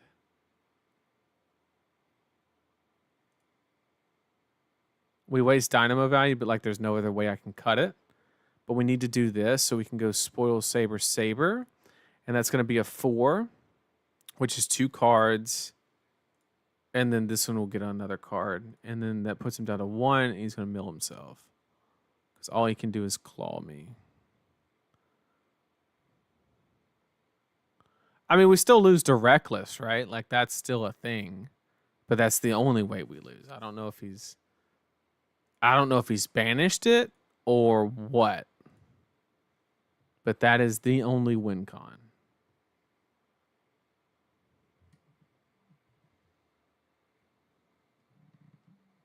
And Bolden Blade is Arsenal. Which Arsenal? The gold. Oh yeah, we should pop the gold there actually to just get a free Arsenal. That's a fair point.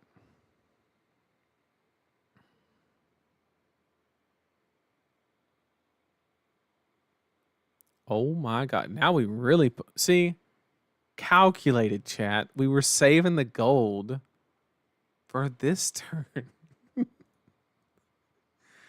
to draw the blue that I know I'm going to draw. Okay, it's a yellow. We take it, chat.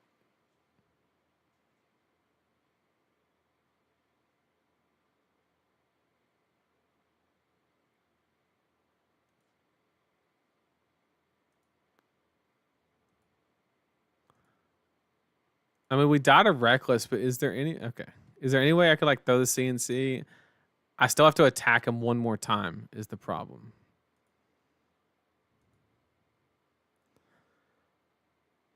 Bigger goal. Oh, man. Okay, chat.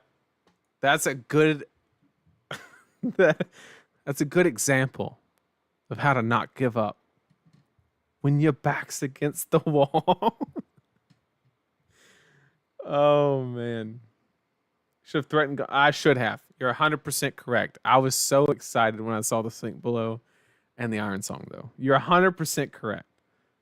I should have activated Kasai's ability probably 4 more times in that game than I did. But it's very difficult to keep track of all of this stuff. I promise. The chat, the game, looking at my deck without shuffling, just all this stuff. It's a lot to keep up with, I promise.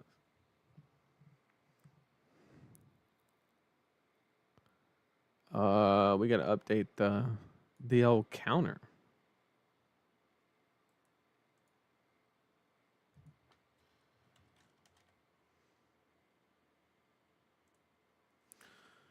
Okay, we need to activate Kasai a lot more. Oh my god, not Kano.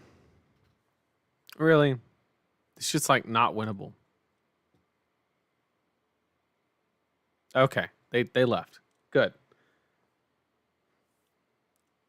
Oh, another Kano. What is happening? Shit, and this one didn't leave. Deck link, you're gonna have to go to Ethnic Smoke's Twitter.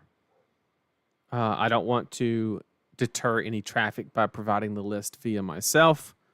That's kind of like robbing him of his interaction and stuff. So,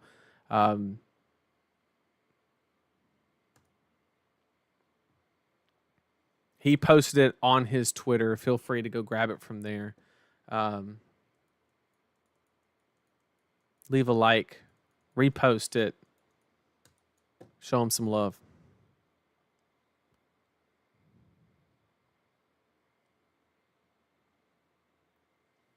Yeah, Ethnic Smoke is his handle, I believe. It's Ponkage from he commentated Worlds, U.S. Nationals. He's doing this Pro Tour, I think. Everybody knows Ponkage.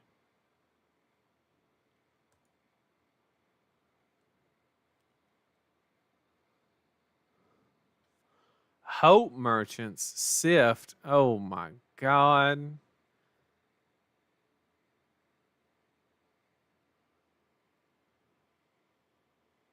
I think this is Brainstorm Kano, chat. Please tell me. I ain't got time for this.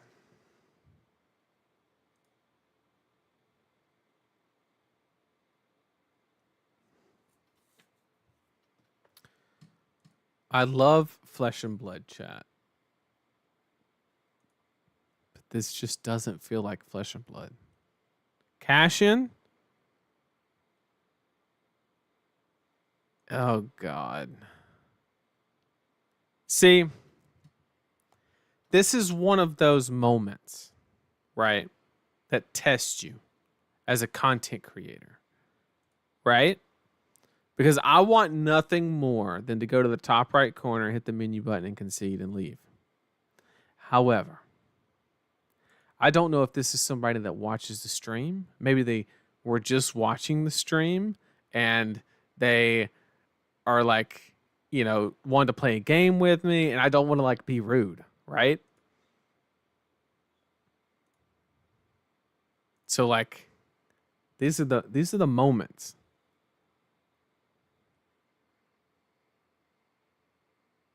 Well, I can't pop it now. I'm about to draw up anyway. I can't pop the helmet now.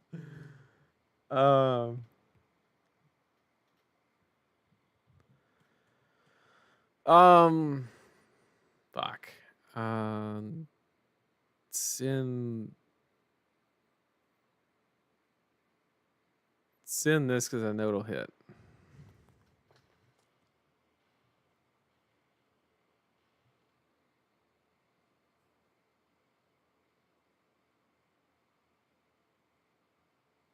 Pryor wouldn't stand for this. Oh man. We got the nursing. Oh shit. Oh shit. Hang on. We can go Saber, run through, hit and run, Saber, pitch the yellow, CNC. Get fucked. Let's go. And that puts 2 reds and 2 yellow. Nope, only 1 yellow in the bin. Congratulations, you can play your Whisper of the Oracle yellow. What the fuck's happening? Did he play Aetherwind here? Can I just draw a card? Oh, we balling. Oh, shit. Let's go.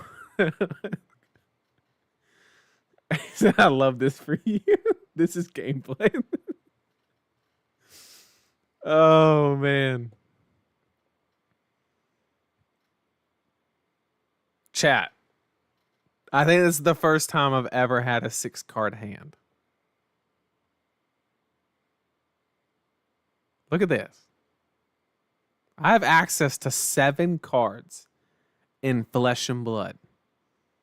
The last time this happened to me was Combo Viscera almost 2 years ago. Oh, I just feel so good. All right, so we're going to slice and dice. We're going to cut them up. We can't Kasai yet. I'm keeping track of it now, chat. I'm honed in. We're in there. We're gonna pitch. We have too many cards, chat. Oh, we have too many cards. Oh, we can dump it into grains. See.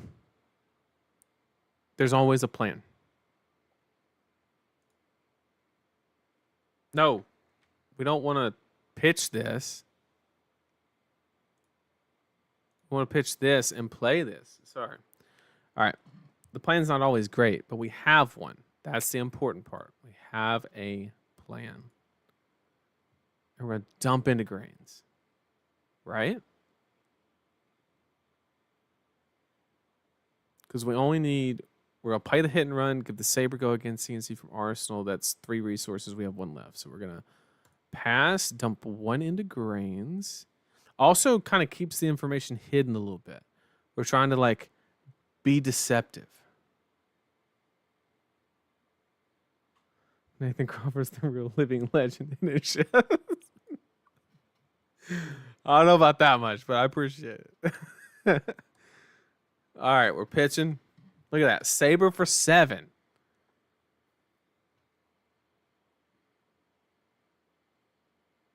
If he blocks this,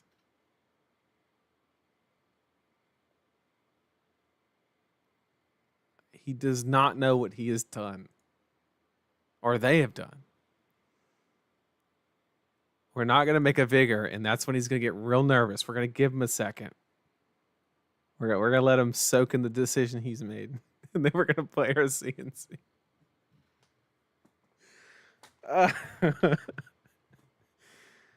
Oh, there it goes. Rip the arse. Oh, it was just a blue zap? What? Oh, that's so disappointing. I mean, we got the damage in, but like, come on. Oh, this is a hand.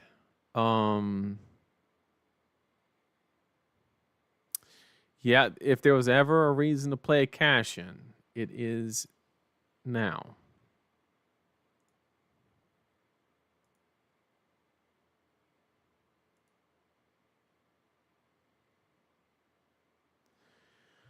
Chat, I want you to imagine an image, and that image is that you get access to 2 whole new cards, and your hand is no better. It's just no better. It does the same thing, which is nothing.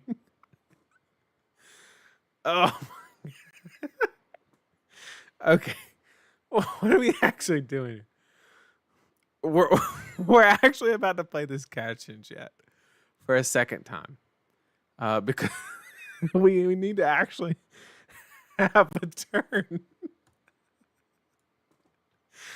Oh God. Okay, we have something. It's not good, but it is playable cards. Oh wait, let's since we have awkward breakpoints and a bunch of cards in hand, let's oh wait, oh, I did that bet. I need to get the attacks out of there. I need to get that in the brain. Take the attacks away. Take the attacks away. Okay. Now let's swing. Chat, ask yourself real quick who's the real Kano player is, because I have 3 blues in my pitch zone. I don't know about him. We're going to draw a card because, like, what's the worst that could happen? Right? Chat.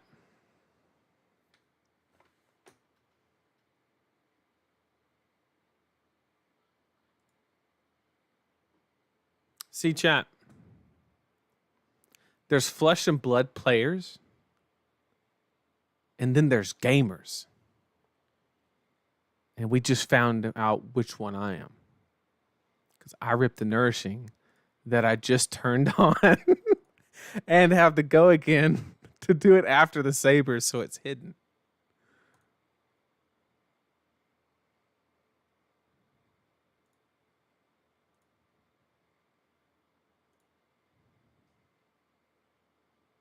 It was all part of the plan.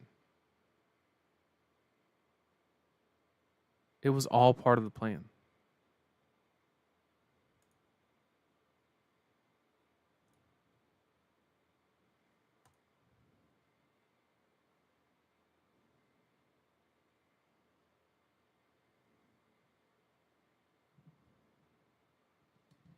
You're just a better player. I don't know about that. These have been some mad rips, bro. I'm not even gonna lie. Oh, let me get these hands. Fucking nourishing it. Oh man. Normally I would love to keep it on, take it on the chin, but we're not gonna draw a blue. Oh, we got blues. Oh, oh my God, it gets better. Oh, sure. Yeah, you got it, bro. You didn't want to hope merchants. was only 5 cards deep. Oh man. Matchup's not winnable. Man, speak for yourself. Oh. This isn't exactly Pro Tour practice, but it's actually kind of fun. Um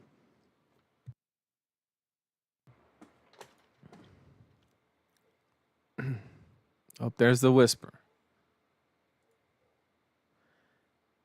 Hey, Justin, confirm that Oasis does absolutely nothing against Brainstorm Kano, right?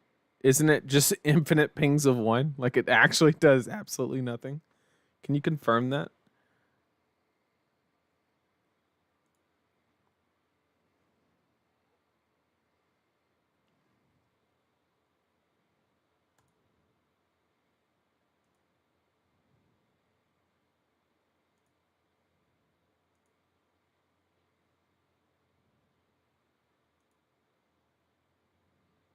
Uh let's dump into, of course we can.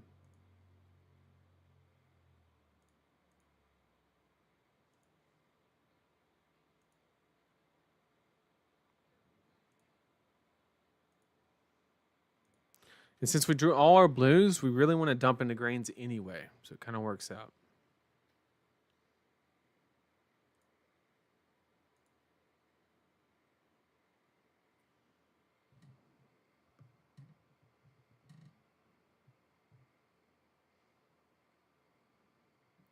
Prevent 4 when they're blazing? Yeah, but like it's from one source. If I'm not mistaken, Brainstorm just pings you for 1, like multiple times, right? If I use it on the blazing, it might be a little late. I don't know. We'll arsenal it. What's the worst that can happen?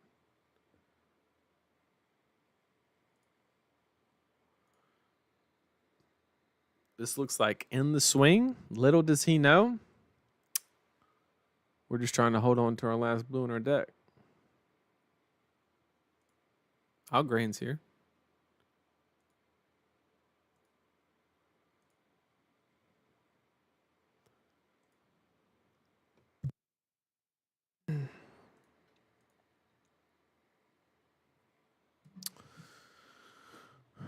Okay.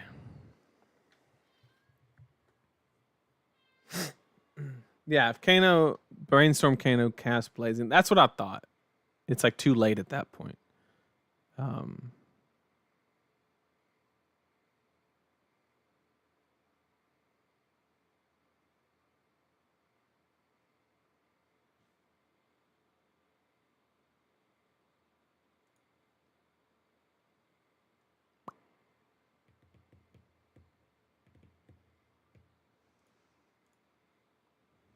Fun fact for chat. In my Briar deck, at the calling, at the calling that was the same time as Pro Tour Lille, I ran Red Whispers of the Oracle in my Briar deck and got 15th at the Lille calling. I ran Red Whisper of the Oracle, 2 of them, in my Channel Mount Heroic Briar deck. Little fun fact.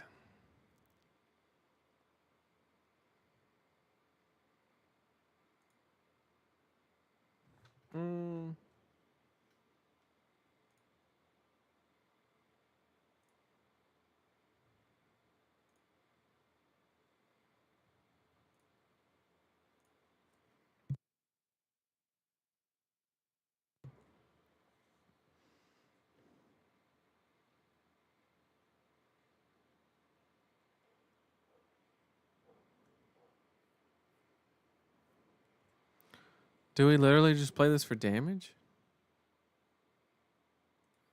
I mean, it gets yellows in the graveyard too.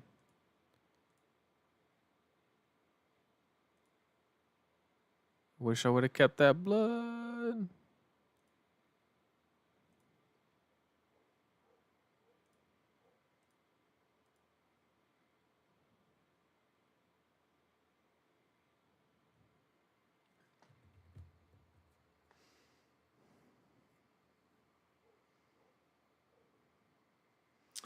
How do I feel about Iron Song Pride and Kasai? Honestly, I'm not like super stoked about it. It's fine if your meta is like a lot of guardians that you know are going to be blocking you and stuff like that. But if the meta ever gets fast, it's a very risky card to run in your deck.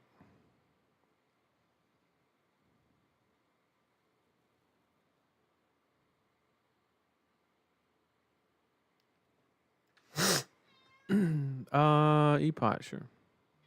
What's a third?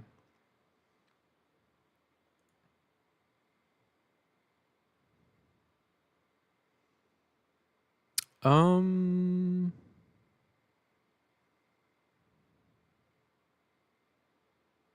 hmm. We popping gold?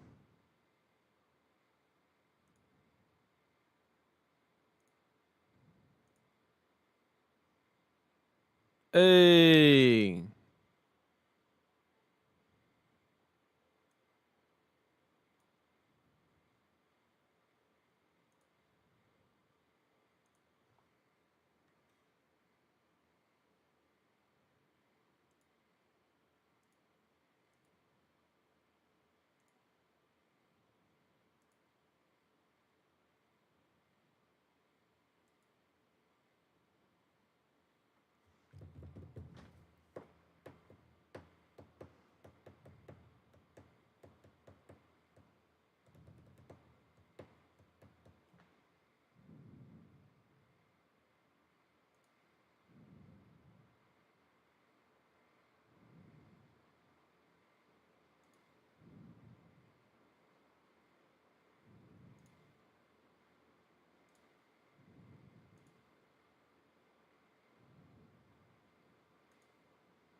Go there into the last swing.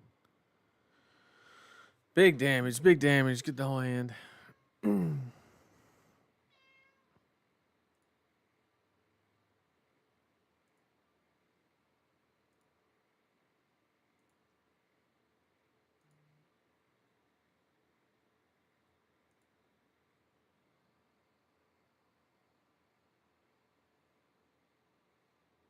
Yeah, the cat is pissed off right now.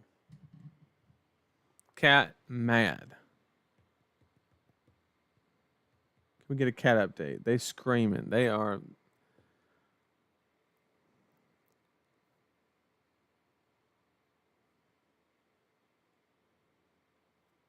I think it wants out of the room. Yep, and I'm gonna do that chat real quick, chat.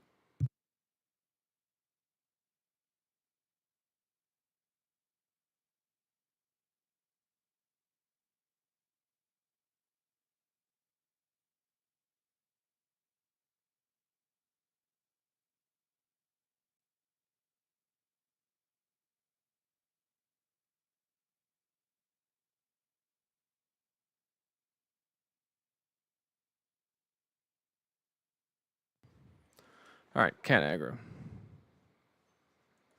Up here goes. Here goes. We doing something.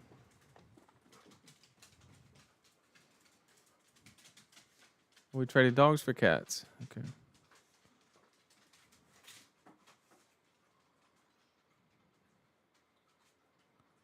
Okay. We need to for sure Oasis this.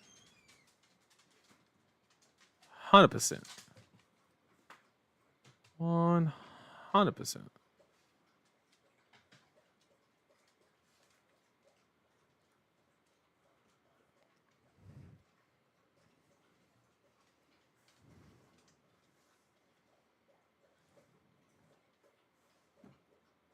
Wait, what?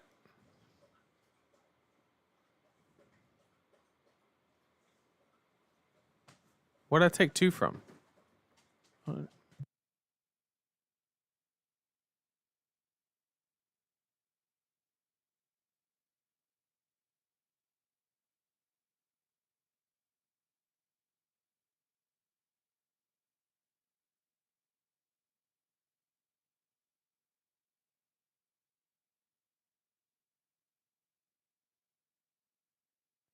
Just doing nursing real quick. Oh, I got baited. I got baited. Oh, he waning. Okay, that's what it was. I was like,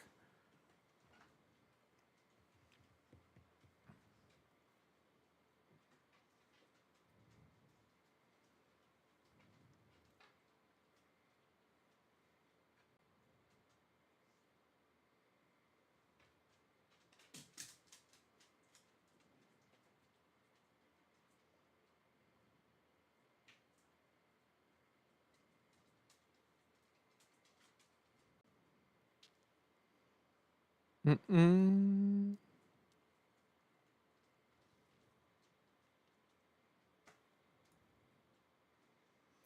We haven't drawn a blue card in, I think, 3 turns. Because we just burned through them.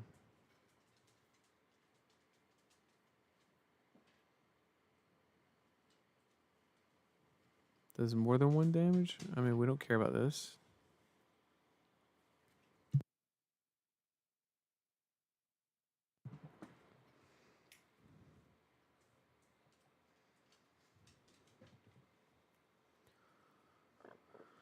Okay. Let's go Outland Skirmish into Spoils. Swing.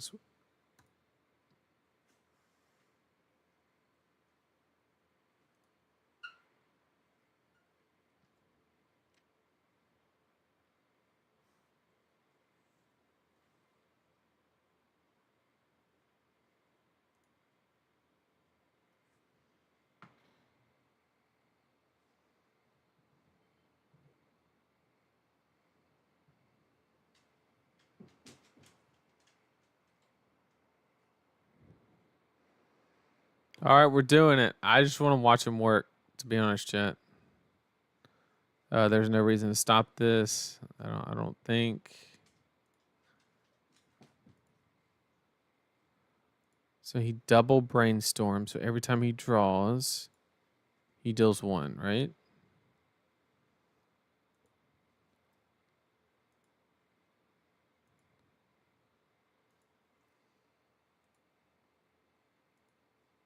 Here comes the cutscene. My question though is like with a 3-card hand, like after he gets done with these potions, how is he then like? I guess what we need to do is go ahead and start pitching to stop as much as we can on the blazing.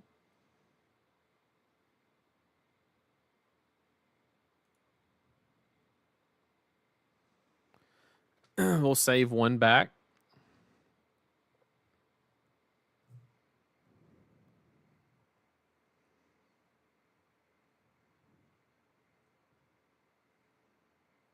Is good here.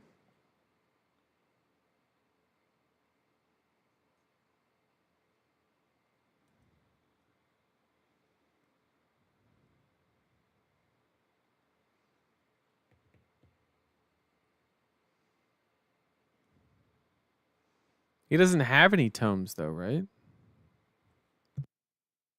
Did he not play them all? Let's see. There's 2 tomes of Aether Wind. So he's got 1 tome left. He's Hope Merchant Hooding. I think in this situation he's at 6. We're presenting 2, 4, 7. So we need to wait till he uses 1 more card to give up RAB here.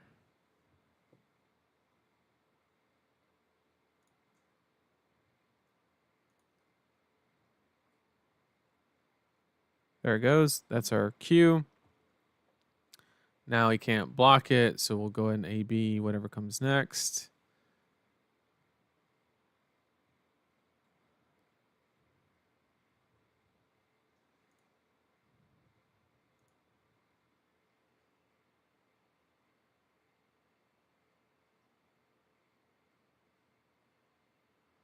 Yeah, there's no stack. He like he triple Potion of Luck and Hope Merchant's Hood.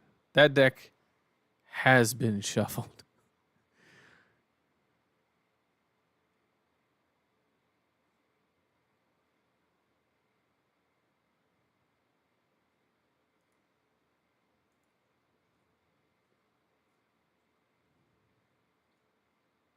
We did it, chat.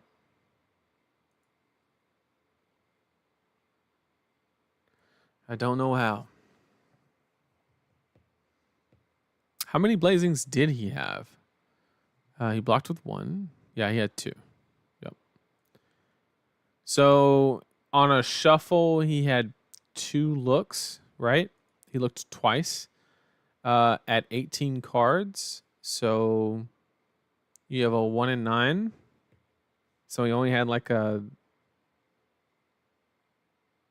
11% win chance in that situation if his only out was blazing. Because it's no higher because you shuffled the deck 13 times, right?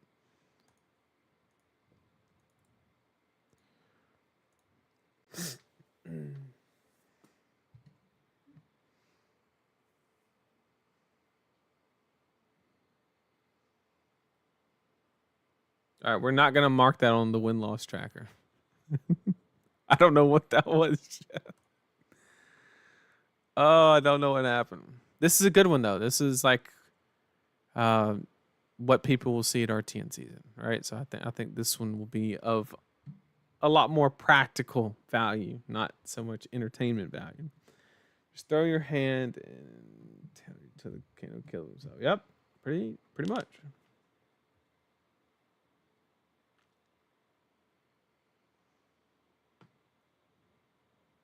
Looking forward to this match, so.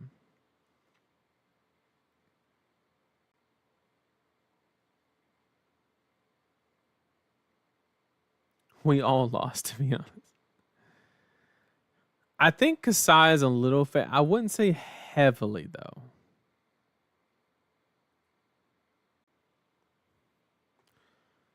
Okay. This is like a power card, and I do not want to give them the chance to filter. So what we're going to do is we are just going to arsenal the power card and go on about our day. Unless they do like some wind-up shenanigans.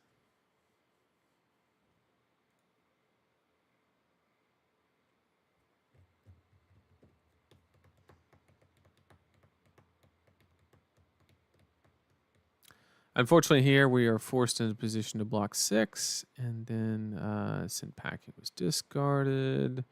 We don't know what's following, so we have to go ahead and give up the 2. We can't afford to like hold, unfortunately.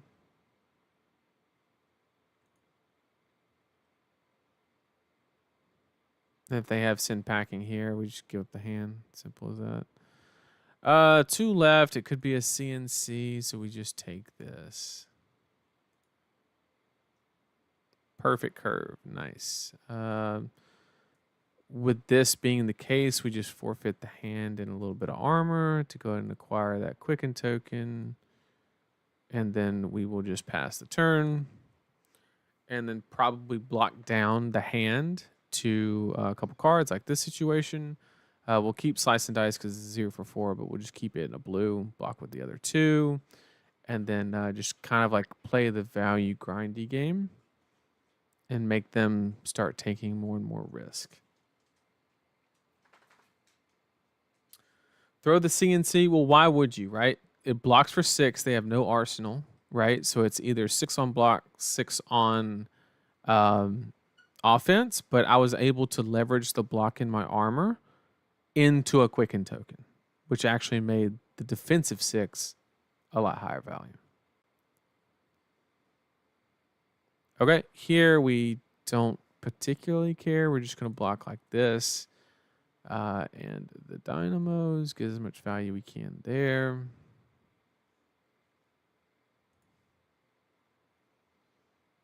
And we're just going to come out swanging. The question is, do we have enough to really make him want to...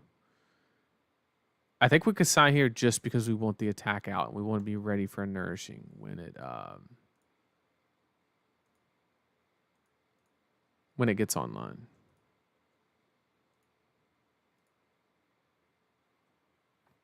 And this isn't the easiest block either, right? He's got, I mean, he's going to have to give up the majority of his hand while he has an agility token. This is like one of those limited spots where you can extract a lot of value in the heavy hitters limited,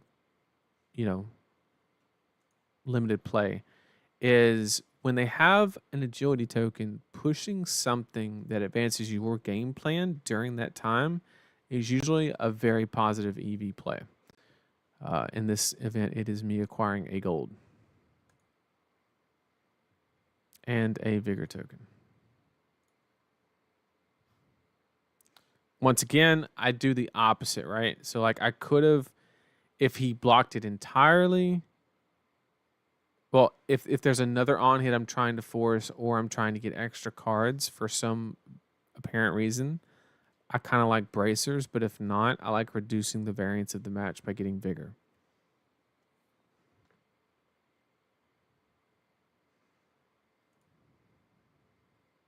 See? Because we have the vigor token, or if we didn't have this blue, we couldn't play spoils saber on a clean curve if we didn't have. This is a weird one, right? Because we obviously want to block this, but we want to keep the majority of our hand if we can. So we're going to keep this card to make things as awkward as possible. Well, yeah. We don't want to hold reactions. We always want to have the reaction in arsenal so that way he can't flesh bag it. Is kind of the idea. So I think we're actually just going to jam armor here and kind of push. So I think we're going to go 5. And then, let's see, the slice and dice is going to make 3, 4. I like the number better on the slice and dice with the spoils.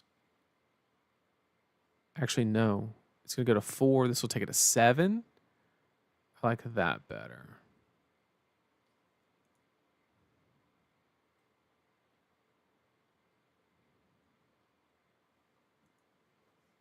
This is the only way I could blocking not waste value on dynamos.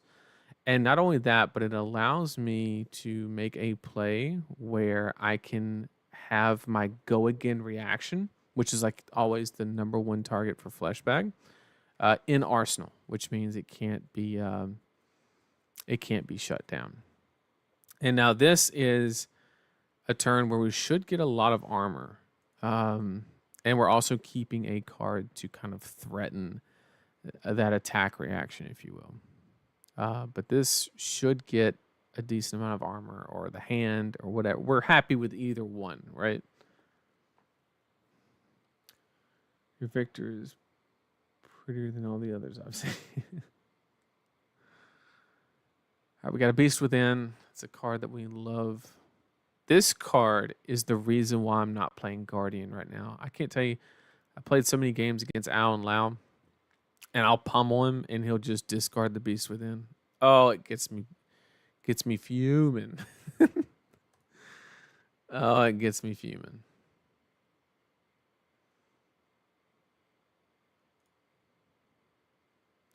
Still going to warrant at least armor or another card, unless he wants to give me copper. Like I said, I'm happy. Oh, this is beautiful, right? See, if we would have blocked with that and saved some of the armor, then we wouldn't have gotten flesh back at an absolutely free value. He was worried about in the swing. So we kind of baited that, and now we don't have to worry about it.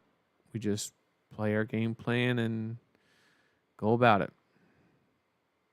And we're going to block here and try to push as much as we can with a cash in. I hope we draw something good.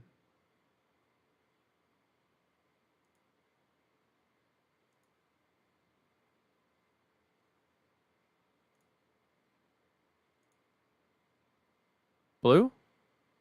Hey. Hey.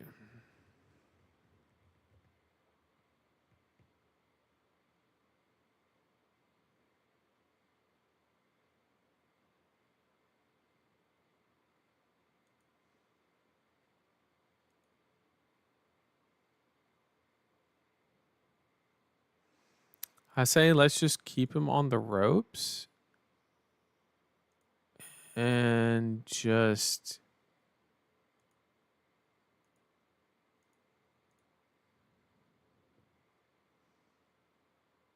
Keep pushing the what the deck's trying to do, basically, right?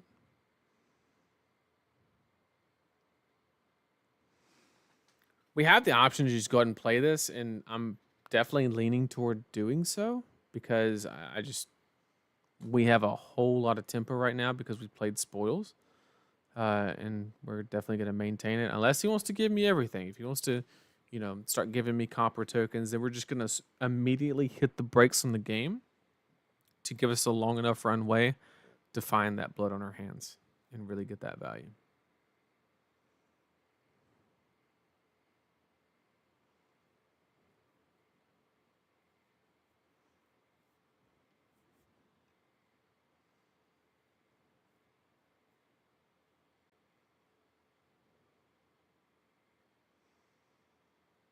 We definitely just go ahead and play this. There's no real reason not to.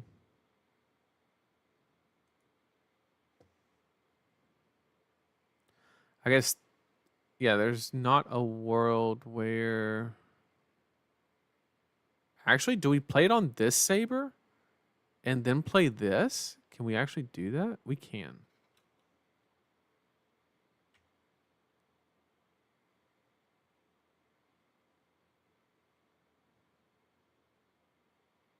If they'll let me. I don't know.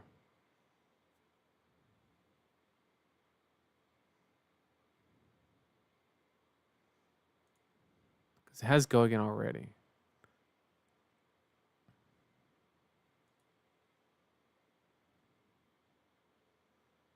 I forgot that the swing was free because we popped the cash in. Which means we have 2. We play this, giving it go again. We burn the 2 damage, but we get to flip.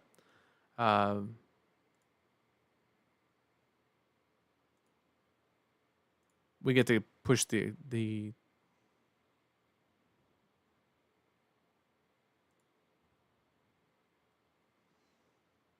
In fact, if he's not even going to block this, then I kind of like just arsenaling in the swing.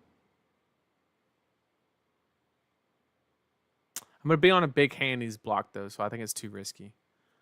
I think we need to make sure we get value out of it. I don't want to get bricked up in the arsenal because I have too many cards in hand I can't use.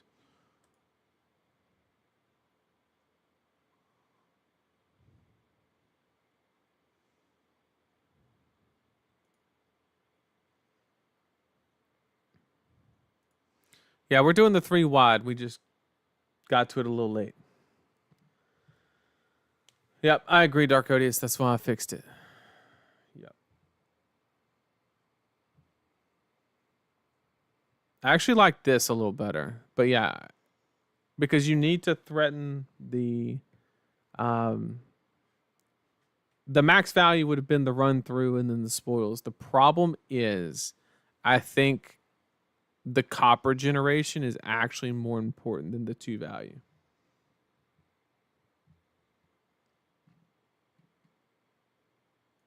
I could be wrong on that, though. I could concede that point.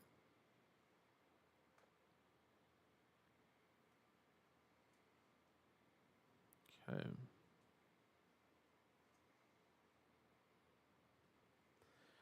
Now we got to think.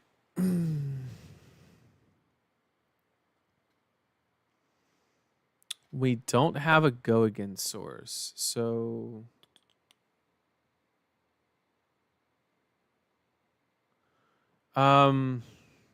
man, I hate doing this, but I think we have to play blood on our hands just for a source of go again. I hate doing this, but I don't see another way out. We have 2 yellows. We can Kasai. It's on the table. I guess one thing we can do is we can just go ahead and crack gold. Is like an out, right? Like if we draw go again, then we can kind of save the blow in our hands. If we do rip the go again, that's probably worth it.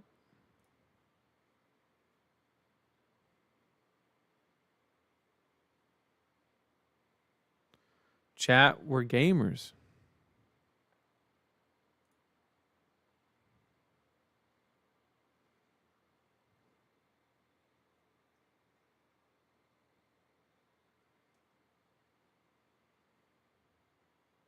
We need to Kasai here because we're very likely to hit.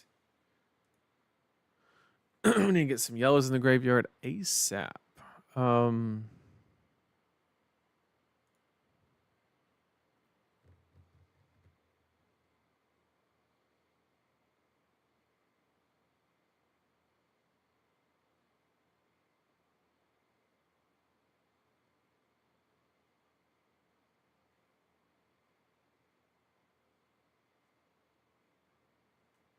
But we're gamers. See, DM Armada knows. We're gamers.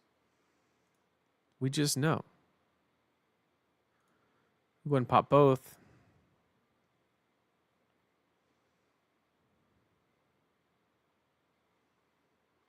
And then in this situation with 2 copper, see, it's tough because we've been through 2 spoils.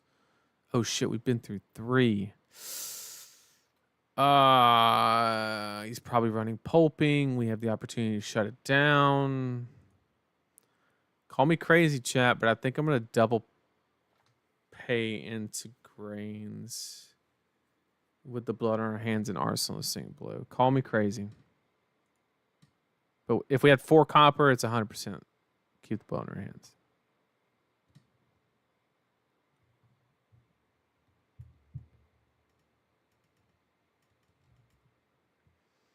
Backseat gaming is going hard. This guy, oh, Dark Odious always does it. That's just Noah. That's just Noah. He means well. He means well.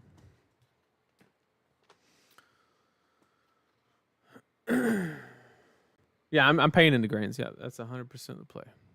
Yep.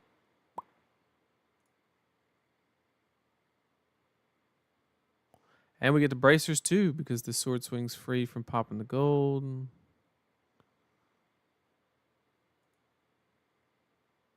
Wait, no. We want to go into bracers. Bracers into Saber. We have the gold for the cash in that we see, and then with 2 vigor, what I love to do with this deck, with 2 vigor and agility, is just block the whole hand and dynamos, and then just go double saber, reset dynamos for 5 value. Literally one of my favorite plays. It's rare that you get double vigor agility, but I love doing that. It's so high value. Yo, Nathan, come to the Prism side. I'm sold. All right, Jason. I tell you what, we'll play a couple games sometime, and if you destroy me, we'll talk about it. We'll talk about it. Yep. So he gave us the Wombo combo. So I hope he has a high value turn, which he does because he has the cast bones, right? And I'm just gonna like, unless it's like a bonkers hand, I'm just gonna lay it down, to be honest. Oh,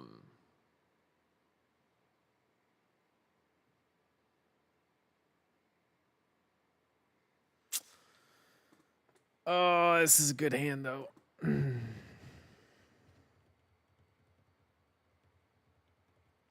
He pitched a blood rush, so he wouldn't miss on the wild ride.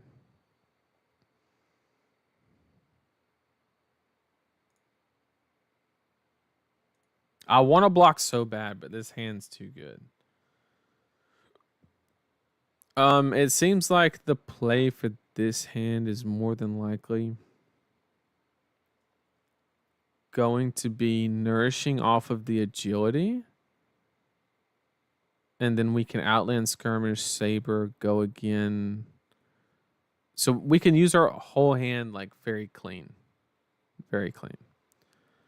The question is, do we want to race to the bottom? And I think we do at this point. I think we have such a life gap. And we also need to, like, if he has a Sin packing here, we need to block it, right?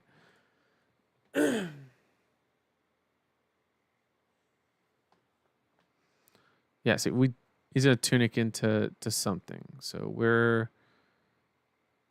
whatever comes in is not gonna have a break point. So we're gonna go ahead and give the dynamos here to guarantee that value. But I intend to use my hand offensive because we really need to start making KO block. If we can do that, we can lock it up. Yeah, see, I don't care about that. I'll match life totals with you. No problem. I wish we could have done the nourishing last turn because then we could have got the tunic while it was on 1, but you know, you can't get everything.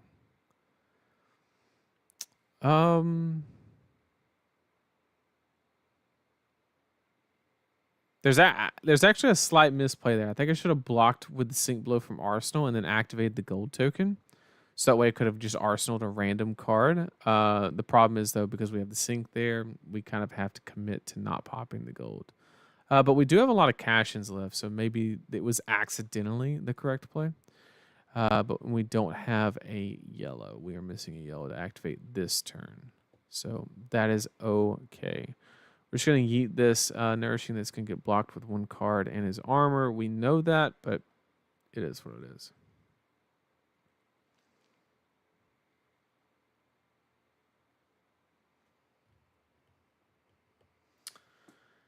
How many reactions are we running in the deck? It's whatever Ethnic Smoke is running. Ponkage. So here's a quick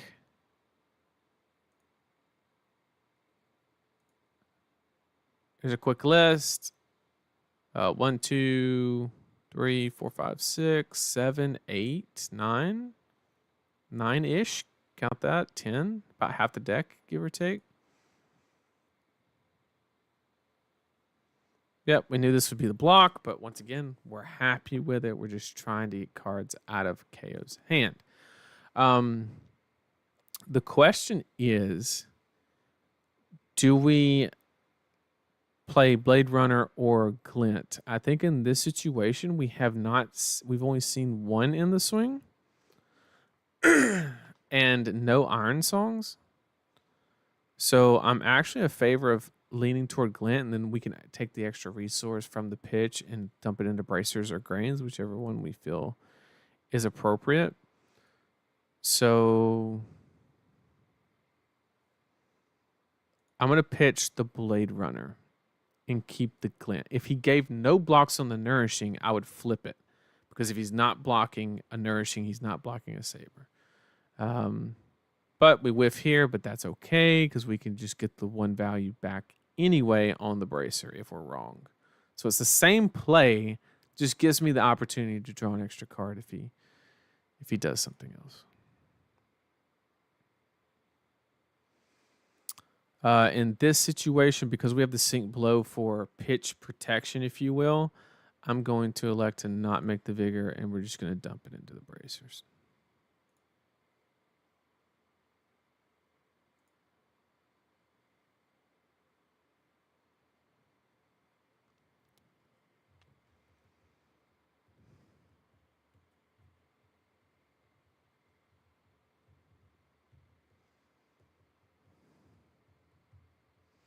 I can lose every game on her. I'm still standing. Outland Skirmish, Swing, Glint, Nourishing. No, because we had to go against Source, right? This is phenomenal to get more cards, though. We take it. Yeah, the agility was the reason we ordered it the way that we did. The daily content has been phenomenal. It's amazing for learning the meta. Thank you. I appreciate that. Thank you. So this hits. It doesn't do anything, but we take it. We take the point of damage. Got him on a 2-card hand. We're refreshing Dynamos, and we get an agility. Let's go. Coming in for the old 2-card 9. Okay. So we need to stay out of Reckless. He has no Arsenal, so this card is doing absolutely nothing. What I do like the idea of, we're obviously blocking with this because we're going to play this. And if we're doing that, we're getting diminishing returns on the Sync Blow because it's only going to block 3. So what I like as an idea is to go ahead and throw in the Bracers. Take 2, Maybe he'll get greedy on like a pulping, trying to close the game out a little bit, and we can shut him down with the sink below. But this is going to make the agility. We go swing, swing, pay into bracers or grains, and then we can end the swing because fleshback is gonzo. Actually, we could pop gold and get a fresh arsenal. Here is 4, 2, and then that would be 3. So we're losing a value on the sink blow, but man, I just feel so safe with it. I'm going to commit to that.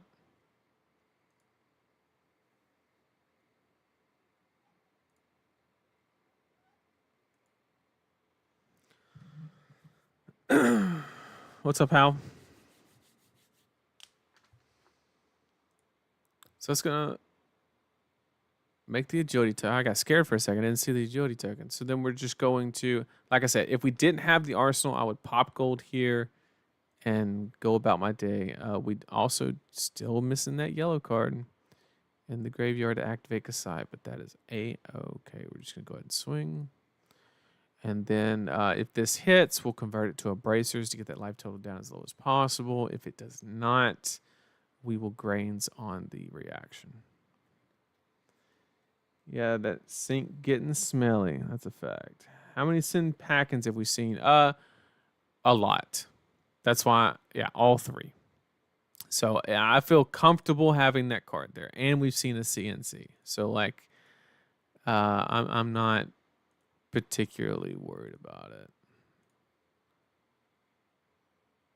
And so this is almost lethal, right? And obviously, the thing that we're worried about the most here is that Blood Rush Bella, which is going to be, I don't want to say nullified because it's worth way more than 1 card, but we can kind of reduce that variance with the Balance of Justice. He has pitched 1, though, so we have seen 1. The other 2 are unknown.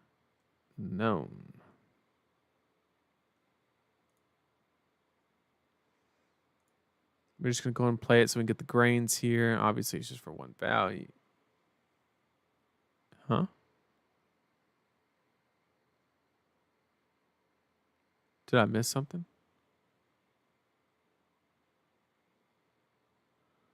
I do not know what I missed. Okay, we have a Cast Bones.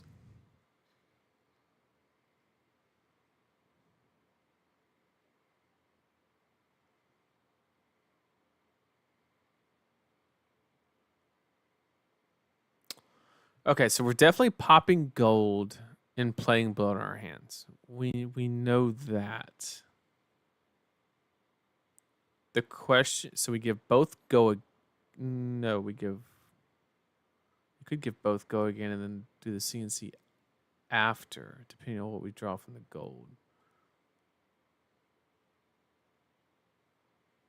So swings are free, so it's very minimal risk to get rid of this Blade Runner. So let's just throw this, see what we get. Okay, it's a yellow. Okay. That's fine. So what we can do is go again,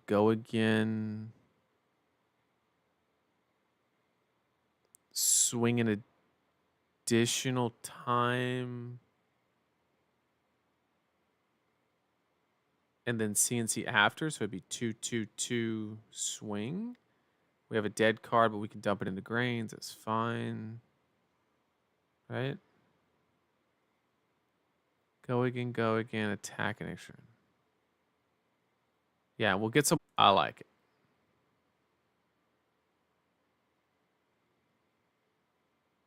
Destroy 3 copper.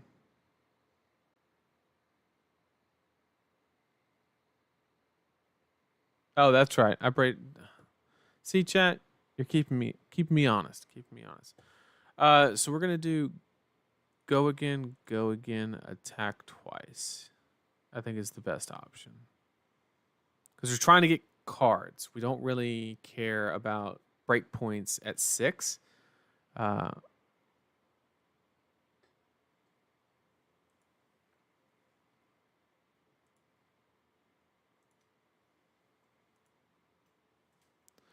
Okay. And that should be our second yellow. So we can turn on Kasai.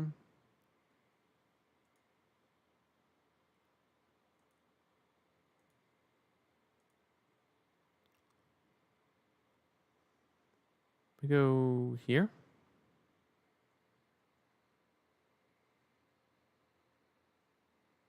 Yeah, of course we threaten Kasai here.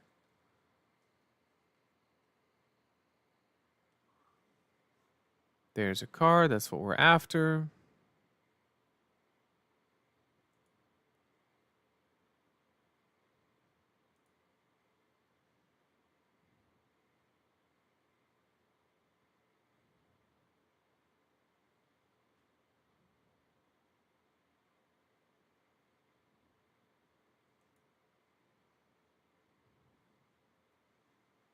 We are going to say no.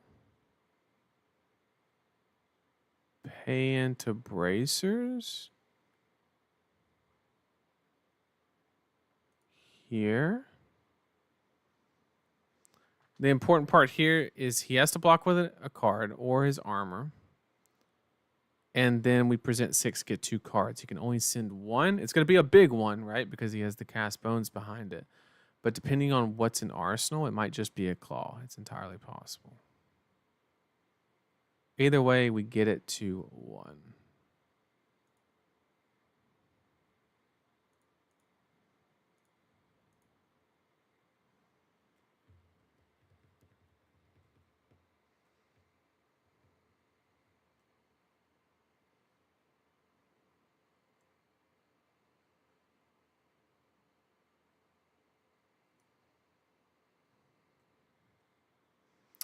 There's the bellow that we stopped. Love to see it.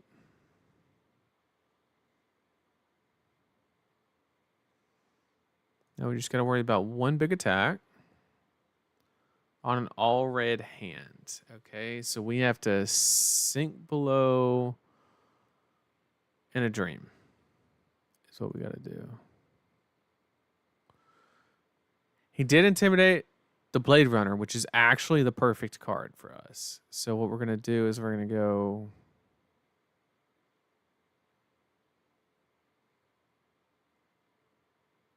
here and here.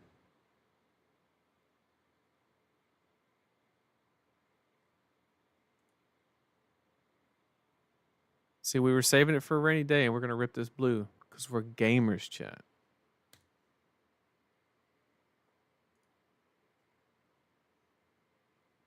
Not a blue. But it's a red that can win.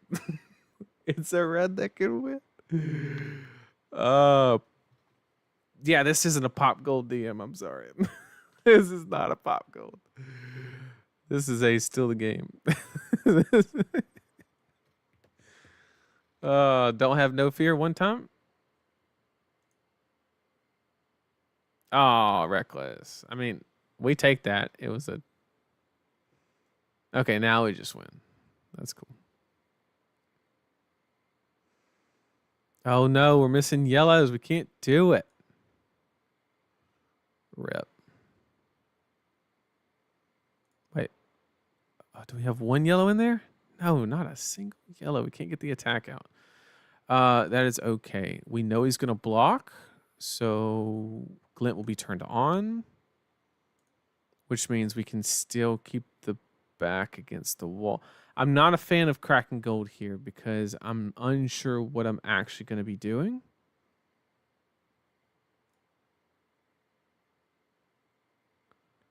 Because depending on what we rip, we might glint into nourishing without the dominate just to keep getting cards out of his hand. Just to keep getting cards.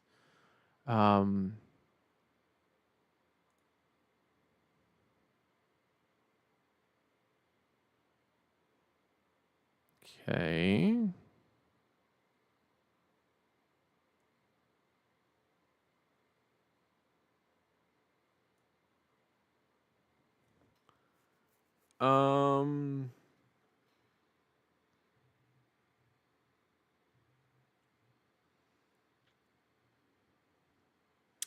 Could have threatened overpower. Yeah.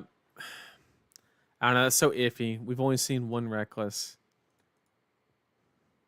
We just have to keep getting cards. We're overthinking it, chat. We just got to keep getting cards. Simple as that. We can literally fatigue him from here. And then we just kill him on the next reaction we get. Right?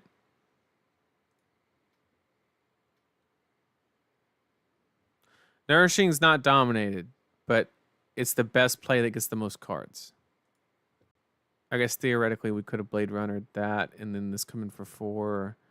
But if he has like no fear or something, that play gets shut down. Whereas this does not.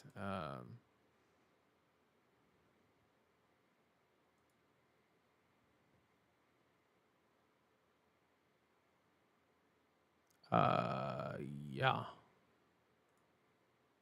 We'll pop gold here.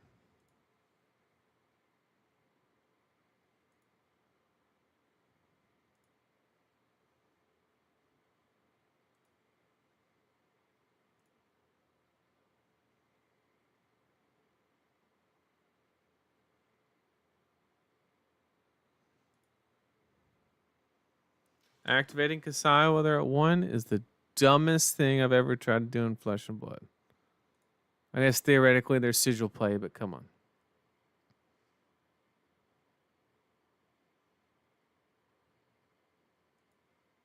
We're going to hold on to this in case they have the Reckless.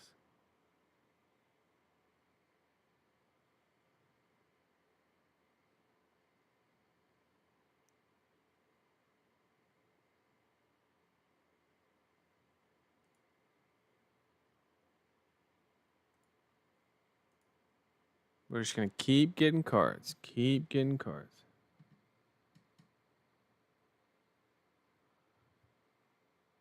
We have a CNC engraved and only 1 yellow. Yep. Dark Odious called it. I've been checking. I've been checking for Nourishing.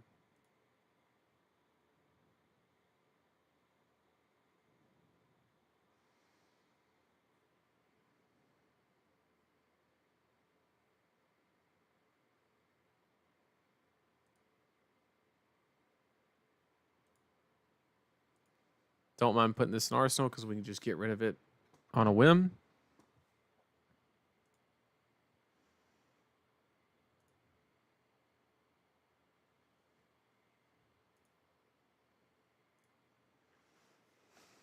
And this should clean it up, I would imagine. Should be pretty decisive at this point. I mean, he could have it, but like, once again, I just don't know how the game progresses. Well, even Reckless doesn't win here because I stop the damage even, make an agility, and then just kill him with the second swing because it's coming in for what, 7 or 8? So even Reckless doesn't save here. That's the most... That's broken.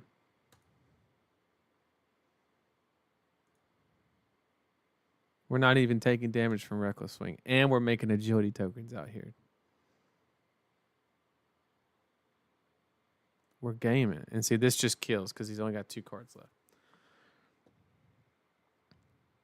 Yep. That's GG's.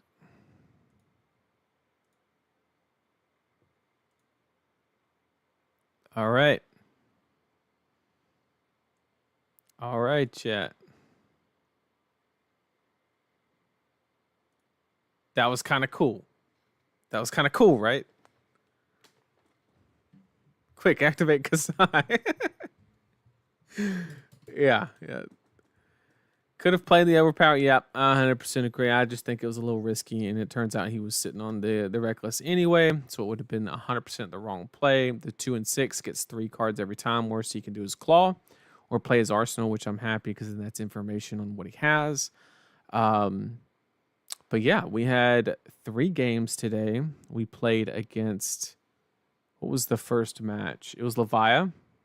That one was super cool. Came down to 1-1. Really cool. And then we played the Brainstorm Kano. That was a little, a little wonky, but it was fun. We won that one, and then we, of course, we did pretty good against the KO. Yeah, you activate Kasai to turn Nourishing on. I would have, but I only had 1 yellow card, so you couldn't act Mind reading Jesus. I mean, if you want to learn how to read players, I have a stream that I did like 2 months ago. I tell you all my secrets. Um, that was one of my friends, GG, bought the KO piece and was taking it for a test drive. GG, it was a good one. So yeah, Alex asked the question: is Josh correct on is Kasai garbage? And I hinted at it a little earlier when we started playing the games, and it really boils down to, I asked the question to chat. I said, when was the last time there was a deck that didn't have negative on hit effects, right? In Flesh and Blood, you have negative on hit effects and you have positive on hit effects, right? Give you an example. CNC destroys your arsenal. Negative. Snatch draws yourself a card. That's a positive on hit effect, right? There's not too many decks in the format or that have like just strictly dominated the game or been like heavy contenders in the meta that strictly had positive on hits, right? The only example that they could give me in chat was Stubby's fight, and that had nothing to do with positive on hits. It just had to do with the fact that you had literally almost 20 value on the board when you started the game. And it was always there, and you would always get that much value from your equipment offensively, right? Stubbies, and then go fetch a card for 8. Just insane amounts of value on the board. It was real sticky, start and play, always in play. And so, yeah, that in Flesh and Blood, it's very important for you to run some. It could be something as simple as like KO, Sin Packings, CNC. A little bit goes a long way, but if you have a deck that has no other on hit effect than CNC, you can be above rate and it not be enough. You need to like, I don't know, like, and this is coming from somebody who's been a proponent of Hatchet's Dory for over a year now. I've played that deck, and Kasai is just like a better version, right? So if anybody's going to love this deck, it's going to be me. I enjoy the deck. I think it is good. But in the game of Flesh and Blood, especially right now,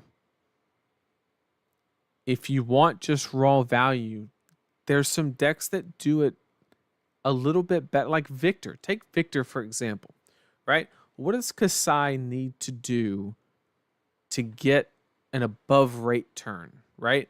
She needs a go again source. She needs a blue. She need, like she has to hit a bunch of wickets, right? Victor, to get an above rate turn, has to block with a card, right? Why? Victor doesn't have to worry about his go again. He doesn't have to worry about all these things. He just simply blocks with Test of Strength. 90% of the time wins. And then he gets the same value. Why would you take the chance on not drawing a go again? Right? Now, there is some argument. Kasai has a lot of like combo-y finishing power, which can be of value in certain metas. I'm not entirely sure that the meta that we currently have is a good enough reason. And if you're looking for combo finishing power, why are you not looking at Bolton is the question. It's not that Kasai is bad. It's the one avenue that Kasai attacks the meta with. Bolton just does it a little bit better. I think it's that both of them have a dog shit matchup into Dromai, right? Both of them are bad. Well, Bolton's good into Prism. Who knew that, right? Two of the big things he noted for Kasai is that her deck tends to be linear, predictable, and have the ability to outplay your opponent. Correct. And that's something that I brought up in the first couple Um, there was when people first started getting on Kasai, I mentioned in my stream that Kasai was going to see a lot of early success because people did not understand that when Kasai plays Spoils of War, it does not matter what your hand is, how good it is, you give it up, right? And you try to stop it. Now, obviously, they should be playing their Spoils of War while they have React so they can guarantee it. But like Blade Flurry is really the only one where it's very, very difficult to play around because a Sync Blown Arsenal or something like that is going to cover and end the swing. And also, Kasai gets punished by plays like overblocking, right? Like if you have a card in Arsenal, a card in hand, and you overblock by 3 on the second swing, you probably blocked your whole hand out. They don't get value from Dynamos now because they're not going to be able to block, refresh, so on. And they're going to keep a card in their hand, right? So there's some plays, if you're really thinking about it, that you can make to kind of deny that extra value and then make a push when you have something that's worth it. So I do agree with Josh. I think that it's doing something high value, but it is very predictable. It's very similar play patterns. Just like any deck, it's going to take advantage of people who do not have a lot of reps into it, and it just is what it is. Yeah, it's like the best way I can sum it up in one sentence is if I was going to a tournament to win, I would play Bolton. If I was going to a tournament to not lose, I would play Kasai. Because in tournaments at the highest level, you have to take X amount of risk, right? In picking that like middle of the road doesn't really excel at any particular thing, really can get punished. And the unfortunate part is I think a lot of people are going to show up to the Pro Tour with Kasai. And I think she's going to have one of the worst conversion rates because people are going to mess around and find out that if people know how to block it, it's not going to be good. That's my prediction. But I guess we will see. Droma is not going anywhere. Let me just put it that way. Droma is not going anywhere. So we're at about 3 hours now. We got a couple good games in, had a good discussion. I hope everybody got something of value. Josh said Bolton for big tournaments, Dory for RTN and ProQuest. What can push Dory over the edge to do well at bigger tournaments? That's a good question. I think that I don't think Dory is bad. I think what he's referencing is playing against like skill level opponents, right? Dory is everybody knows that Dory is one of those decks that punishes you if you don't know how to play against it, kind of thing. And if you run into somebody in RT and a ProQuest, it's the whole reprise, mechanic. However, with that being said, I think Dory leans so much on Twinning Blade right now because I'm talking specifically Dawnblade Dory can literally abuse Twinning Blade so much that if you're patient enough and you put your opponent, you can easily put your opponent in a spot where whether they know how to play around the deck or not, you are going to punish whatever decision they make. And I think the agility token has really done that for Dorinthia. So I think Dawnblade Dory is perfectly fine. You just have to correctly determine how many defense reactions are in the format. If there's a lot, stay away from it. If there's not, it's an amazing deck to bring. Agility has really turned that deck around. Hi, Nathan. I had the opportunity to show my pet deck, the Brainstorm, live. That was you. Awesome. I hope you have. I had a ball. I was a little skeptical at first. I was like, "Oh man, this is gonna be," but then I started cackling. I was cackling. I was having a good time. So thanks for the game, GG's. But I hope everybody got something of value, and I hope everybody has a great time at their RTNs this weekend. If you are going to anything, what do you think about hybrid sabers, Dawnblade, Dory? I'm not a fan. Me personally, if I'm doing anything, I think straight Dawnblade is actually good. It's very hard to play into certain slower defense reaction based decks, which is why if I'm going to pivot to a strategy, I'm going to pivot to Decimator Axe to counter that specific. So I would never, me personally, I would never run Sabers in Dawnblade Dory. I would run Dawnblade Dory and Decimator Axe. How do you feel about Fi, especially the next weekend of RTNs? I think Fi would have done a lot better this first weekend. I think the decks that Fi wants to, well, I take that back because Victor's going to take a step back due to Kano. Maybe even, yeah, I think we'll see Fi perform a little bit better. I don't think his representation is going to increase, but I think he'll do a little bit better. I do think he will perform a little bit better. But yeah, if that's it for questions, I appreciate everybody being here. It means the world. Good luck at your RTNs. If you're going to any, if you are a member of the Patreon, I'm going to get that draft write-up done by Friday. Post that for you guys to help you on any draft RTNs you may do. And yeah, that's gonna do it for me. No love for Olympia, and there's no reason to play Olympia right now. I hate to say it. We'll see in the next set where James said that the gold dump is coming, whatever it is. But thanks everybody for being here. Really do appreciate it. And I'll see everybody in a week.